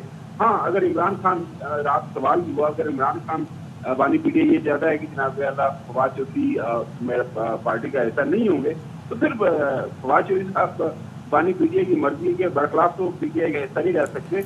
लिहाजा बैरिस्टर गोहर जो कि मौजूदा चेयरमैन है पीटीआई, उन्होंने कह दिया कि जी अगर बानी पीटीआई फैसला कर देंगे जी ये लोग पार्टी के अंदर वापस। अच्छा, लेकिन इसके अंदर एक पहलू ये भी है ना कि जो लोग चले हालत मजबूरी से ही उस वक्त किनारा कशी उन्होंने इख्तियार की, उनका मैटर अपनी जगह, लेकिन जो लोग उस वक्त सामने आए और उन्होंने पार्टी को संभाला जिस भी तरीके से, जाहिर है कि उनकी मैनेजमेंट पे सवाल हो सकते हैं, लेकिन वो पार्टी के साथ मौजूद रहे, तो उनका भी थोड़ा सा ख्याल रखा जाएगा आपकी नज़र में? इसमें तो कोई दो राय है ही नहीं है सदी साहब कि एक कोई भी आपने बिल्कुल सही बात की है कि एक शख्स जिसने जो पार्टी के साथ खड़े होकर ये साबित किया कि मैं मुश्किल वक्त में पार्टी के साथ खड़ा हूँ, उनका तो कोई कंपैरिजन ही कोई नहीं है। देखिए, अब फैसला ये होना है कि जो भी ज़ाहिर कमेटी बनेगी और पार्टी को कमेटी बनानी पड़ेगी और अक्रॉस द बोर्ड ऐसा नहीं हो सकता ना कि एक शख्स जिसने मार खाई है और जिसने ना कोई ट्वीट किया है ना कोई प्रेस कॉन्फ्रेंस की है, उसने किसी अपनी मजबूरी का कोई हवाला नहीं दिया, उसने अपना कारोबार भी तबाह करवाया है, अपना घर भी तोड़वाया है, उसकी चादर चार दीवारी भी पामाल हुई है। आप उसको भी एक ही उस लाइन के अंदर खड़ा नहीं कर सकते कि एक शख्स जिसने आराम से प्रेस कॉन्फ्रेंस की और उसके बाद साइड पे बैठ गया, अपना सुकून के साथ उसका कारोबार भी चलता रहा और वो आपकी उसकी जिंदगी भी बड़े आराम से चलती रही। और 6 महीने के बाद उसने ये फैसला किया कि चूंकि अब हालात बेहतर होने की तरफ जा रहे हैं, लिहाजा मैं वापस पार्टी के अंदर आ जाता हूँ। फैसला जाहिर है जो हमें बताया जा रहा है, जो नजर भी आ रहा है, और पाकिस्तान के अंदर बदकिस्मती यही है हमारी सियासी जमातों की, जो फैसला तो जाहिर है हर पार्टी के अंदर एक फर्द वाहिद में करना होता है। और यहाँ पे चूंकि बानी पीटीआई है, वो खुद इस वक्त जेल के अंदर मौजूद है, और वो क्या कहते हैं लीडिंग फ्रॉम द फ्रंट वाली बात है कि वो ऐसा नहीं है कि उन्होंने जो है पार्टी के लोगों को जेलों में करवाया, खुद बाहर कर रहे थे, तो वो अंदर बैठे हुए हैं, उनको पता है। और अब आपको समझ आ रही है कि वो पहले ये तासुर था कि उनको सियासत आती नहीं है, तो सियासत अगर एक शख्स जेल में बैठ के भी इलेक्शन जीत सकता है, और वो आपने देखा जिस अंदाज से इलेक्शन हुआ, तो वो जो भी फैसला करेगा उनकी पार्टी के हवाले से। लेकिन एक मैं अपना इसके ऊपर जाती जरूर मैं तजिया देना चाहूँगा, वो ये कि देखें जो सियासी जमातें हैं ना, वहाँ पे आप लोगों को इनकरेज करते हैं कि वो पार्टी के अंदर आए। अगर फर्ज करें किसी ने उस वक्त मजबूरी में या डर और खौफ से पार्टी छोड़ी थी और वो वापस आना चाहता है, आप उसको शायद वो जिम्मेदारी बेशक ना दे जो माजी में थी, लेकिन अल्टीमेटली लोगों को वापस आने से रोकना नहीं चाहिए। सियासत इसी का नाम होता है। चले ये तो पार्टी ही डिसाइड करेगी कि क्या फैसला होना है। Thank you so much. Khawar घुमन हमारे साथ थे, और ये वो मामलात हैं जिस पर हम देख रहे हैं कि पीटीआई के अंदर काफ़ी ज़्यादा अजीब कन्फ्यूजन है, और कोई कहता है जी कमेटी बन गई है, बाद में कोई आके एक्सप्लेन करता है कमेटी नहीं बनी है। सो हाँ जी, क्लैरिटी आ जाएगी। हाँ। अच्छा जी, ये खबर है जिस पे हम बात करने जा रहे हैं, वो खबर ये है कि वज़ीर आज़म शहबाज शरीफ की जानिब से, अब जाहिर है कि उनका तज़किरा करना भी ज़रूरी है, वज़ीर आज़म पाकिस्तान है, तो वज़ीर आज़म शहबाज शरीफ की वादी तेरा, खैबर और लकी मरवत में कामयाब ऑपरेशन पर पाक फ़ौज की तारीफ़ की गई है। हाँ। तो बाकी क्या है सदर? बाकी उन्होंने इस मौके पर कहा कि सिक्योरिटी फोर्सेस ने बहादुरी से 9 दहशतगर्दों को हलाक किया और पूरी कौम को अपने जवानों पर फ़ख्र है। पाकिस्तान के मुहाफ़िज़ों का मुल्क में अमन के लिए गैर मुतज़लज़ल अज़्म लाइक तहसीन है। तो अज़हर फ़ारूक हमारे साथ मौजूद है, उनसे मज़ीद जान लेते हैं। बताइएगा अज़हर, इससे मुताल्लिक़। इशफाक जी, भरपूर ऑपरेशन सिक्योरिटी फोर्सेस की तरफ से किए गए, जिसकी वजह से 9 दहशतगर्दों को जहन्नम में वासिल किया गया, और वज़ीर आज़म ने इसकी भरपूर पजीराई भी की है। वज़ीर आज़म का ये भी कहना था कि पूरी कौम मुल्क को दहशतगर्दी के अफरेज से पाक करने के लिए अफवाज पाकिस्तान के बहादुर जवानों की शाना बशाना खड़ी है, और बिलखसूस इन 9 दहशतगर्दों को जो हलाक किया गया है उस पर वज़ीर आज़म ने कहा कि पूरी कौम को अपने जवानों पर फख्र है। वज़ीर आज़म ने यह भी कहा कि दहशतगर्दों के खिलाफ ये कार्रवाइयाँ जारी रहेंगी, और सिक्योरिटी फोर्सेस के एहलकारों ने जिस बहादुरी का मुजाहरा किया है उस पर पूरी कौम जो है वो अपनी सिक्योरिटी फोर्सेस को खराज तहसीन पेश करती है। Thank you so much Azhar Farooq, deputy bureau chief Islamabad, हमें इस हवाले से अपडेट दे रहे थे। अच्छा जी, पेशावर में रिंग रोड कबूतर चौक पर फायरिंग का वाक़या पेश आया है, और इसमें ट्रैफिक पुलिस एहलकार जाँ बहक हो गया है।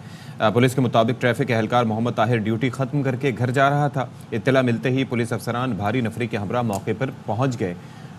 ये अंदोहनाक वाक़या है। आप सोचें कि एक हाजिर सर्विस पुलिस एहलकार को, जो कि ट्रैफिक पुलिस एहलकार थे, ड्यूटी ख़त्म करके घर जा रहे थे, कि ऐसे में उनको निशाना बनाया गया।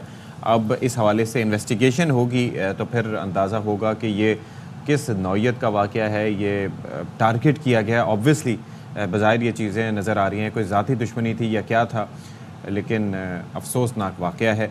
और ये मनाजिर आप देख सकते हैं, जो तस्वीरें हम आपको दिखा रहे हैं ये उस वक्त की हैं, उस जगह की हैं, और ख़ास तौर पर ये CNIC हम आपको दिखा रहे हैं, ये उन ट्रैफिक पुलिस एहलकार का है जिनको निशाना बनाया गया, और ये वो जगह है गालिबन जहाँ पर उनको निशाना बनाया गया था। तो इस वाक़े की इत्तला मिली है सदफ, तो उसके बाद पुलिस एहलकार और अफसरान वहाँ पर अभी इब्तिदाई हमारे सामने सारी खबर आई है, पुलिस ही ज़राए है इसकी। और साथ ही एक और अपडेट है, वो ये है कि इस्लामाबाद की इंसदाद दहशतगर्दी अदालत में बानी PTI शाह महमूद कुरैशी और दीगर के खिलाफ थाना CTD और गोलड़ा के 2 मुकदमात में समाअत हुई है। अदालत ने सुपरिटेंडेंट अंडियाला जेल से बानी PTI के प्रोडक्शन ऑर्डर से मुतालिक रिपोर्ट तलब कर ली है। जज ताहिर अब्बास सप्रा का कहना था कि बानी PTI और परवेज़ इलाही समेत 176 मुल्ज़मान का चालान आ गया है। फ़ारूक एजाज मज़ीद बताएंगे जी। फारूक से हम रब्ता करने की कोशिश करेंगे। तो ये जो समात है इसका अहवाल हम ही थोड़ा सा आपको बता देते हैं। जी जी। अब जज का मजीद क्या कहना है कि उन्होंने चालान कहा है आ गया है कि बानी PTI परवेज़ इलाही समेत 176 मुल्ज़िमान का, जो मुल्ज़िमान गैर हाजिर हैं उनके बिला ज़मानत वारंट जारी कर रहे हैं। आइंदा समात पर हाजिर ना हुए तो ज़मानतें खारिज कर दी जाएंगी। सरदार मसरूफ एडवोकेट ने अदालत को बताया कि असद उमर केस से डिस्चार्ज हो गए हैं।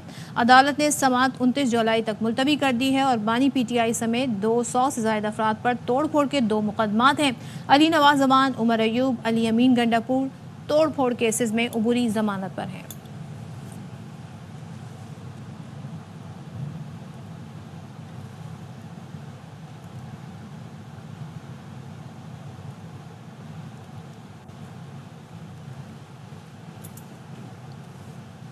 सुन्नी इत्तेहाद काउंसिल को मखसूस नशिस्तें न मिलने के खिलाफ केस की समात आज भी होगी। चीफ जस्टिस की सरबराही में 13 रुकनी फुल कोर्ट समात करेगा 11:30 बजे वक्फे के बाद, और अटॉर्नी जनरल मंसूर उस्मान आवान दलाइल जारी रखेंगे। सुन्नी इत्तेहाद काउंसिल के वकील फैसल सिद्दीकी के दलाइल मुकम्मल हो चुके हैं, जबकि तहरीक इंसाफ की जानिब से दरख्वास्त की गई है कि इस केस में उन्हें भी फरीक बनाया जाए।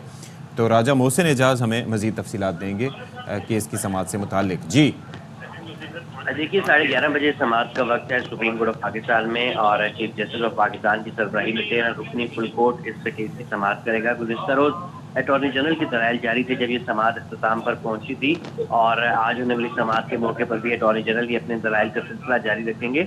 इसके साथ साथ वो लिस्टें भी आज सुप्रीम कोर्ट ऑफ पाकिस्तान में पेश की जाएंगी जो गुज़िश्ता समात की इख्तिताम पर तलब की गई थी, जिसमें ये कहा गया था कि मुतनासिब नुमाइंदगी के हिसाब से तमाम पोलिटिकल पार्टीज का जो नशिस्तों का जो हक बनता है वो लिस्टें सुप्रीम कोर्ट को फराहम की जाएं, तो वो लिस्टें भी फराहम की जाएंगी। और इसके साथ साथ जो पाकिस्तान तहरीक इंसाफ की इस केस में फरीक बनने की दरख्वास्त है उस पर भी जो है वो बेंच जो है वो फैसला करेगा।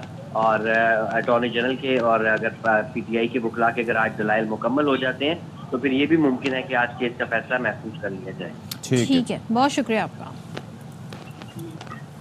अच्छा जी, पिछले दिनों हम सुन रहे थे कि लाहौर एयरपोर्ट जो है वो 3 घंटे के लिए रोज़ाना की बुनियाद पर बंद हो जाएगा। अब ऐसा क्यों किया गया है, ये फैसला क्यों किया गया है सिविल एविएशन अथॉरिटी की जानिब से? इसलिए कि परिंदों की बहुत बहुतात हो गई है, और ज़ाहिर है परिंदे जो है वो एक बड़ा डिज़ास्टर साबित हो सकते हैं किसी भी एयरप्लेन के लिए। सो लाहौर एयरपोर्ट को रोज़ाना इस वजह से 3 घंटे बंद किया जाएगा। सिविल एविएशन का ये फैसला है। अब ये कहा जा रहा है कि मुसाफिरों की हिफाजत यकीनी बनाने के लिए इक़दाम उठाया गया है। सो इस दौरान क्या होगा, अब एमरजेंसी लैंडिंग के लिए जो दौरान बंदिश भी कहना चाहिए ना, एमरजेंसी लैंडिंग के लिए इसे इस्तेमाल करने की कोशिश की जाएगी, और एमिरेट्स लैंडिंग का फैसला जहाज़ के पायलट कर सकेंगे। तो हसन हफीज़ हमें इससे मुतालिक मज़ीद बताएंगे। हसन हफीज़ बताइएगा जी। जी बिल्कुल, ये फैसला किया गया है सिविल एविएशन अथॉरिटी की जानिब से। अल्लामा इकबाल इंटरनेशनल एयरपोर्ट जो लाहौर का है, एयरपोर्ट इंतज़ामिया के लिए एक बहुत बड़ा चैलेंज होता है, और बहुत सारे ऐसे हादसात भी पेश आए हैं कि जैसे ही फ़्लाइट टेक ऑफ करती है तो परिंदों के टकराने के या लैंडिंग के दौरान परिंदों के टकराने के हादसात में वाक़यात में इजाफा हुआ है, जिसकी वजह से ये फ़ैसला किया गया लाहौर अल्लामा इकबाल इंटरनेशनल एयरपोर्ट को 3 घंटे के लिए बंद रखा जाएगा। और इन 3 घंटों के दौरान दोनों जो अल्लामा इकबाल इंटरनेशनल एयरपोर्ट के रनवेज़ हैं वो बंद रहेंगे।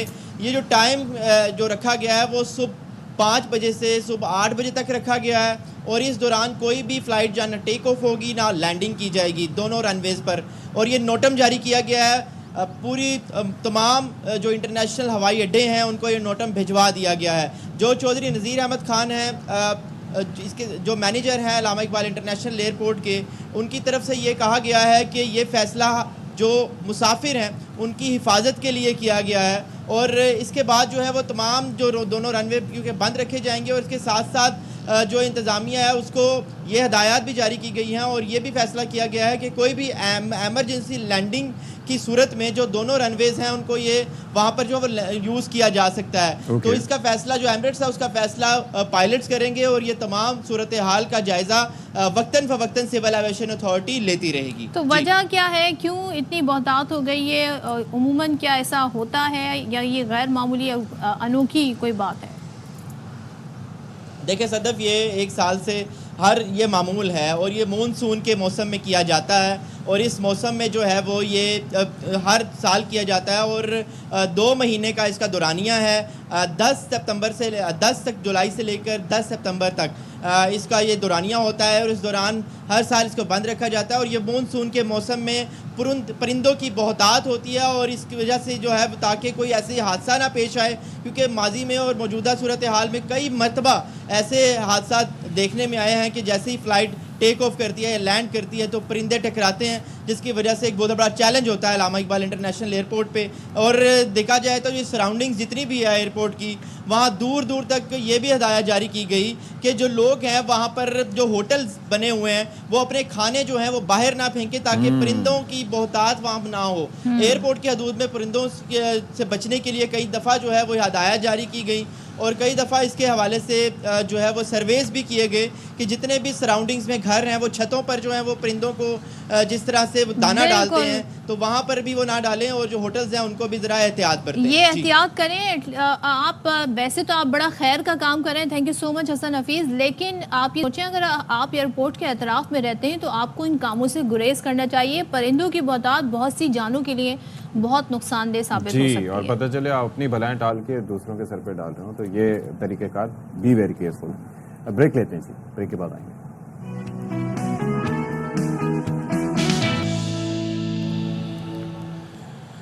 चलें जी, तो खेलों की बात कर लेते हैं। जो गेम्स हैं उसमें बड़ा नाम बना रहे हैं पाकिस्तान के बच्चे और ख़ास तौर पे हम बात करेंगे रूस में चिल्ड्रन ऑफ एशिया गेम्स के मुकाबले इस वक्त जारी हैं जिनमें पाकिस्तान के शहीर तारिक ने मुखालिफ खिलाड़ियों का बड़ा जमकर मुकाबला किया है और ब्रॉन्ज मेडल पाकिस्तान के नाम किया। अब शहीर ने रिवायती हरीफ भारत, अच्छा हम भारत जहाँ होता है ना वहाँ पर जो हमारे बच्चे हैं वो ज़रूर मुकाबला जीत कर आते हैं। मंगोलिया के रेसलर्स को पछाड़ा, लेकिन तीसरे मुकाबले में जो रूस के खिलाड़ी थे उनसे उनका बड़ा दिलचस्प मुकाबला हुआ और मुकाबले के बाद 2-1 से मैच उन्होंने अच्छा ये बड़ा डिफरेंट और बड़ा एक मजेदार किस्म का होता है। इसके अंदर ये है कि आमने सामने बीच में इसमें आपको टांगों की स्ट्रेंथ एक दूसरे को खींचना होता है, यानी कि अगर आपने अपने दूसरे हरीफ को इस के ऊपर से खींच लिया तो दैट मींस कि यू हैव वन दैट। यानी वैसे ही जैसे हाथ पकड़ के कौन पहले गिरा है, पंजे वाला वो एक अलग चीज़ है, लेकिन इसके अंदर भी आपके देखें आपकी कोर की स्ट्रेंथ, आपकी टांगों की स्ट्रेंथ, आपके बाजू की स्ट्रेंथ,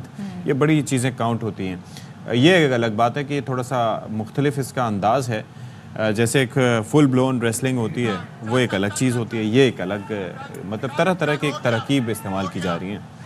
तो इसमें यकीनन स्किल्स और ट्रिक बड़ा मैटर तो शहीर हमारे साथ मौजूद हैं, ये बेसिकली मास्टर रेसलिंग प्लेयर हैं, उनसे ज़रा बात कर लेते हैं। Thank you so much for joining us Shaheer, और ये विक्ट्री स्टैंड तक पहुंचने के लिए आपको बहुत बहुत मुबारकबाद, आपने मुकाबला बड़ा अच्छा किया। ये सबसे पहले हमें इस रेसलिंग के बारे में बताइएगा, ये गालिबन पहली दफ़ा हम अपने प्रोग्राम में इस मुतालिक बात कर रहे हैं मास्टर रेसलिंग। इससे कुछ दिन पहले मुझे ये देखने का इत्तेफाक हुआ था, आपने ये खेल चूज़ क्यों किया?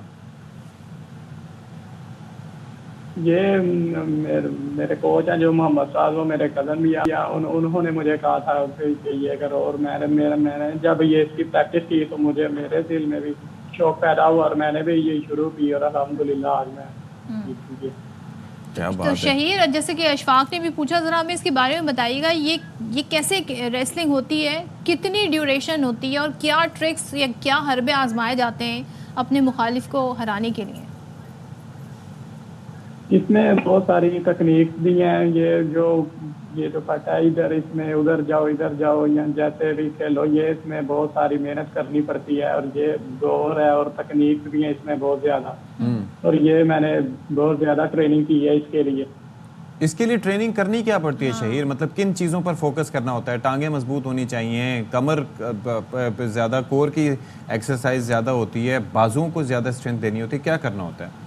क्योंकि ज़ाहिर है इसमें एक दूसरे को उठा के नॉर्मल रेसलिंग की तरह पटकना तो नहीं होता, ये तो मुख्तलिफ है थोड़ा। हाँ जी, इसमें सब कुछ ही करना पड़ता है, ये बाजू भी मजबूत हो, टांगे भी, कमर भी बहुत ज़्यादा मजबूत हो, और इसके लिए अपनी डाइट बहुत अच्छी करना पड़ती है और ये बहुत ज़्यादा मेहनत चाहिए होती है इसके लिए। इसमें सारी चीज़ें मजबूत हो, कमर भी मजबूत हो और बहुत अच्छी डाइट इसके लिए। अच्छा शहीर, एक चीज़ पता है क्या है? हाँ। हमारे ना बेशतर लोगों ने, हमने भी बचपन से वो WWE और WWF, वो आपको पता है वो स्क्रिप्टेड चीज़ें देख के हम बड़े हुए हैं ना, तो आप किसी को समझाना थोड़ा मुश्किल होता है आपके लिए कि आप जब बताते हैं कि भाई मैं रेसलिंग करता हूँ, तो वो पूछते होंगे कि कौन सी रेसलिंग, तो आप उनको कैसे बताते हैं कि वो थोड़ी मुख्तलिफ है मेरी वाली रेसलिंग? मैं उनको यही बताता हूँ मास रेसलिंग, लेकिन वो भी कहते हैं ये कौन सी है, फिर मैं उनको बताता हूँ, ये यहाँ वीडियो को ही दिखाता हूँ। अच्छा। उनको बताता हूँ ये मैं सारा। तो अमूमन कम से कम कितना टाइम लगा आपको किसी भी एक कहते हैं ना इस तरह की रेसलिंग जीतने में, या ज़्यादा से ज़्यादा कितना टाइम लग जाता है? इट डिपेंड्स कि कौन पहले गिव अप कर दे या कोई एक टाइम फिक्स होता है? नहीं, इसके लिए जितनी मर्जी मेहनत कर लो। मैंने अल्हम्दुलिल्लाह 2 महीने इसके लिए मेहनत की है और बहुत ज़्यादा मेहनत की है इसके लिए मैंने। अच्छा, और दूसरा ये है कि ये कितनी देर तक मुकाबला अमूमन चलता है? ये मुकाबला जब खींच लिया, जैसे कि हमने खींच ली और दूसरे से खींच लिया, उसको इधर खींच लिया तो मुकाबला बस खत्म। तो आप खास तौर पे आप इस तरफ ही क्यों आए, मास रेसलिंग की तरफ ही क्यों आए? नहीं, मैं मास रेसलिंग में भी आया और एक और अल्हम्दुलिल्लाह मैंने गेम खेली है 4 तारीख को खुराक। अच्छा, ज़बरदस्त। अच्छा, आपके फेवरेट कौन? वैसे ओवरऑल आप जाहिर है कि मार्शल आर्ट्स में या फिर ये रेसलिंग में या इससे हटके या मास रेसलिंग में कौन आपका इंस्पिरेशन है या फेवरेट है फाइटर? मेरा फेवरेट मास रेसलिंग। नहीं, लेकिन उसके अंदर कोई खिलाड़ी है जिसको आप जो आपका फेवरेट हो? हाँ जी, मेरे कोच हैं, उन्होंने अल्हम्दुलिल्लाह बहुत सारे मेडल जीते हैं इसमें। मेरे कोच मोहम्मद साद वो अल्हम्दुलिल्लाह उन्होंने भी मुझे बहुत सारी ट्रेनिंग दी और उन्होंने मुझे सपोर्ट किया बहुत ज़्यादा, और उनके पास बहुत ज़्यादा मेडल हैं। तो अब आपके आगे के प्लान्स क्या हैं, क्या अचीव करना चाहते हैं, क्या गोल सेट किए हुए हैं आपने? मैं अल्हम्दुलिल्लाह और इसके लिए और ज़्यादा मेहनत करूंगा। इस दफ़ा मैं ब्रॉन्ज मेडल जीता हूँ और अगली दफ़ा इंशाल्लाह मैं और ज़्यादा मेहनत करके अगली दफ़ा इंशाल्लाह मैं गोल्ड मेडल विन करूंगा, और इसके लिए मैं बहुत ज़्यादा मेहनत करूंगा। चलें जी, थैंक यू सो मच शहीद, बहुत शुक्रिया आपने हमसे गुफ्तगू की और बड़ा कामयाबी, बड़ा अनोखी किस्म की रेसलिंग। जी जी, इसके अंदर ये है कि 2 जाने पे पकड़ के आपने टांगों से भी अपने आप को बैलेंस करना है और ये करना है और जोर लगाना है। उसने अपनी तरफ, यानी कि जैसे टग ऑफ वो होता है ना, कबड्डी नहीं, वो जैसे रस्सा खींचते हैं और ये सारी, बचपन में जैसे हम लड़ाई करते थे, अपना कोई खिलौना है, टॉय जी, एक दूसरे से छीन रहे हैं, तो वो वाला हिसाब है, इस तरह का हिसाब है। तो बहरहाल, लेकिन इसके लिए स्ट्रेंथ, एब्डोमिनल स्ट्रेंथ आपको चाहिए होती है, हाथों की स्ट्रेंथ, कमर की स्ट्रेंथ, आपकी थाइज वगैरह में स्ट्रेंथ होनी चाहिए, तो ये आसान नहीं है। और ये सोचें कि इसमें इंजरीज भी जो है ना वो बड़ी मुख्तलिफ किस्म की होती होंगी, तो बड़ा एहतियात करनी पड़ती होगी। स्किल्स का बड़ा, ट्रिक्स का इसमें बड़ा कमाल है। अच्छा, फैसलाबाद से खबर है, वो बता देते हैं कि फैसलाबाद में डकैती की अनोखी वारदात हुई है। और हुआ क्या कि 2 मरीज़ हैं, उन्होंने रूपधारा क्लिनिक में आए और लेडी डॉक्टर को लूटा। सो अब आप ये सोचें कि ये जो मरीज़ है का रूप धार कर, मतलब अपॉइंटमेंट भी लिया उन्होंने, प्रॉपर वो मरीज़ बनकर आए और उसके बाद उन्होंने डॉक्टर को लूटा। पहले वो काउंटर पर गए, 1500 फीस जमा भी करवाई और फिर अपनी बारी का बैठ के इंतज़ार भी किया। और जब इनकी बारी आई तो डाकू ने डॉक्टर के कमरे में गए और लेडी डॉक्टर से असले के जोर पर नकदी, जेवरात, मोबाइल फ़ोन छीन लिया। ये क्या है ये, मतलब, लेकिन ये बड़ा अच्छी बात यह है कि उन्होंने पूरा प्रोफेशनली इस चीज़ को हैंडल किया, मतलब अपनी बारी का इंतज़ार किया गया, लेकिन लूटने के लिए इतना, इस स्टोरी में मजीद भी कुछ होगा अशफाक, ये मुझे समझ नहीं आ रही है। ये स्टोरी यहीं तक क्यों उन्होंने इतने स्पेसिफिकली ये काम किया, अपनी जान खतरे में डाली, और उनको कैसे पता था लेडी डॉक्टर के पास जाए, पैसे भी, नकदी भी होगी, जेवरात भी होंगे। सो अब पर्टिकुलरली उन्हीं लेडी डॉक्टर को क्यों सेलेक्ट किया? और दूसरा, पकड़े जाने का रिस्क भी होता है, खौफ भी होता है, कुछ भी, मतलब, और उनके जाने के बाद ये पता चला है वैसे इसके अंदर के कितने पैसे लूटे उनसे? ये नहीं पता चला। अब डाकुओं के हवाले से पुलिस ने तहकीकात शुरू कर दी। अच्छा, बाद में वो गए भी तो उस वक्त भी अलार्म रेज किया जा सकता, बट मैं हैरान इस चीज़ पे हूँ कि पता चले उन्होंने पैसे दिए 1500 और फीस दी, एंड में वही 1500 उनके हवाले करती हैं कि यही है मेरे भाई मेरे पास, फिर क्या होता? मतलब आई थिंक इसके पीछे और कहानी होगी। चलें जी, ब्रेक लेते के बाद आते हैं।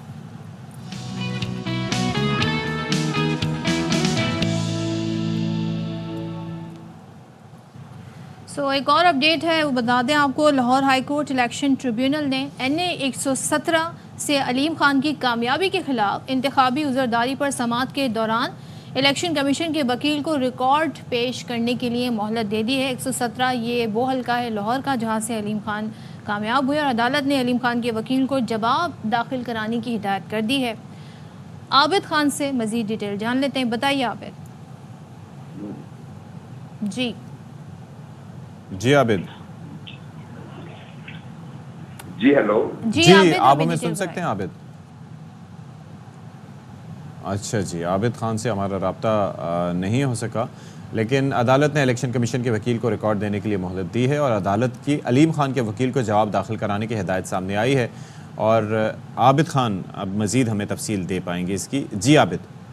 जी बिल्कुल जी, लाहौर हाई कोर्ट के इलेक्शन ट्रिब्यूनल में आज वफाकी वज़ीर अलीम खान की कामयाबी के खिलाफ इंतखाबी ज़रदारी पर समाअत हुई और अदालत ने इलेक्शन कमीशन के वकील को रिकॉर्ड पेश करने की हदायत कर दी और इसके साथ साथ अलीम खान के वकील को जवाब दाखिल करने की हदायत की है।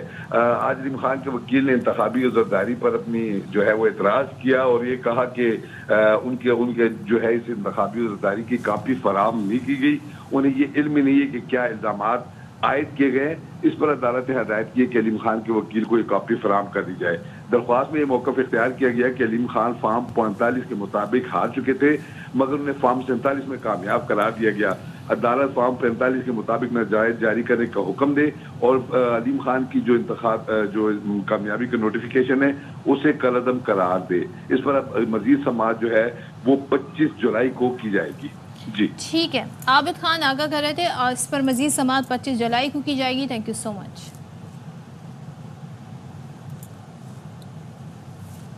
और बानी पीटीआई और उनकी अहलिया की जो अपीलों पर समाअत हो रही है निकाह केस में, उसके हवाले से अपडेट्स आपको दे देते हैं कि बानी पीटीआई के वकील सलमान अकरम राजा ने अपने दलाइल दिए हैं। क्या कहा है, फ़ारूक एजाज से जान लेते हैं। जी फ़ारूक। जी बिल्कुल, बानी पीटीआई और बुशरा बीबी की इद्दत में निकाह केस में सजा के खिलाफ जो अपीलें हैं उन पर समाअत आज हुई है। एडिशनल डिस्ट्रिक्ट एंड सेशन जज अफजल मजूका ने समाअत की है। बानी पीटीआई के वकील सलमान अकरम राजा ने आज जुज़वी दलाइल दिए हैं। दलाइल देते हुए सलमान अकरम राजा का ये कहना था कि मैंने ये नहीं कहा कि इद्दत का दौरानिया 90 दिन है। उन्होंने ये कहा कि सुप्रीम कोर्ट ने 39 दिन के बाद अपने फैसले से औरत को तहफ़्फ़ुज़ फराहम किया है। सलमान अकरम राजा का ये कहना था कि मुफ्ती सईद ने भी कहा कि औरत की बात इद्दत के हवाले से हतमी है, लेकिन अदालत में गलत बयानी की। उन्होंने कहा कि 90 दिन का दौरानिया इद्दत का नहीं बल्कि रुजू का वक्त है, इसे औरत के लिए तलवार नहीं बनाया जा सकता। सलमान अकरम राजा का ये कहना था कि खाबर मानिका ने ट्रायल कोर्ट में दिए गए अपने बयान में गलत बयानी की। 4 गवाह इस केस में पेश किए गए। मुलाजिम लतीफ़ के बयान को ट्रायल कोर्ट ने अहमियत दी। सलमान अकरम राजा का ये कहना था कि खाबर मानिका ने लतीफ़ के बयान पर इन्हिसार किया और ख़ुद भी वीडियो बयान में उन्होंने गलत बयानी की। सलमान अकरम राजा ने दलाइल देते हुए कहा कि मुफ्ती सईद ने भी अपने बयान में गलत बयानी की। दूसरे निकाह में गवाह के हवाले से बताने में भी मुफ्ती सईद नाकाम रहे। दूसरे निकाह की बात से भी ये साबित होता है कि इद्दत पूरी थी या नहीं। उन्होंने आज जुज़वी दलाइल दिए हैं। सलमान अकरम राजा का ये कहना था कि उन्हें एक और केस में सुप्रीम कोर्ट में पेश होना है, वो अपने मजीद दलाइल जो हैं वो कल देंगे।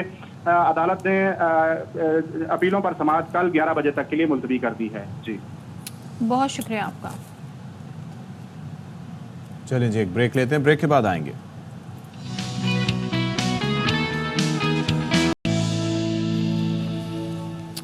अच्छा जी, वेलकम बैक वंस अगेन। और अक्सर बेशतर हमने ऐसे वाक़यात मीडिया ने रिपोर्ट किए हैं जब शहरी अंधी गोलियों का निशाना बने। कोई अपने घर में, कोई मासूम बच्चा, कोई राहगीर सड़क पर, कोई बच्ची गाड़ी में बैठी हुई है, वो इन अंधी गोलियों का निशाना बनी। बार बार कहा गया एक्शन होगा, कानून साजी भी हुई, इस हवाले से अमल एक एक्ट लाया गया। उसके बाद अब हम ये देख रहे हैं पुलिस सख्त एक्शन लेने के लिए तैयार हो गई है। अब क्या एक्शन लिया जाएगा, इस पर नज़ीर शाह रिपोर्ट कर रहे हैं। बाला हुक्काम के अहकामात पर कराची पुलिस ने एक्शन लेना शुरू कर दिया। एसएसपी किमाड़ी फैजान के मुताबिक हवाई फायरिंग करने और करवाने वाले दूल्हा समेत 3 मुलजिमान को गिरफ्तार कर लिया। दोनों वाकयात में 16 माह का बच्चा और 17 साल लड़की जान से गई थी।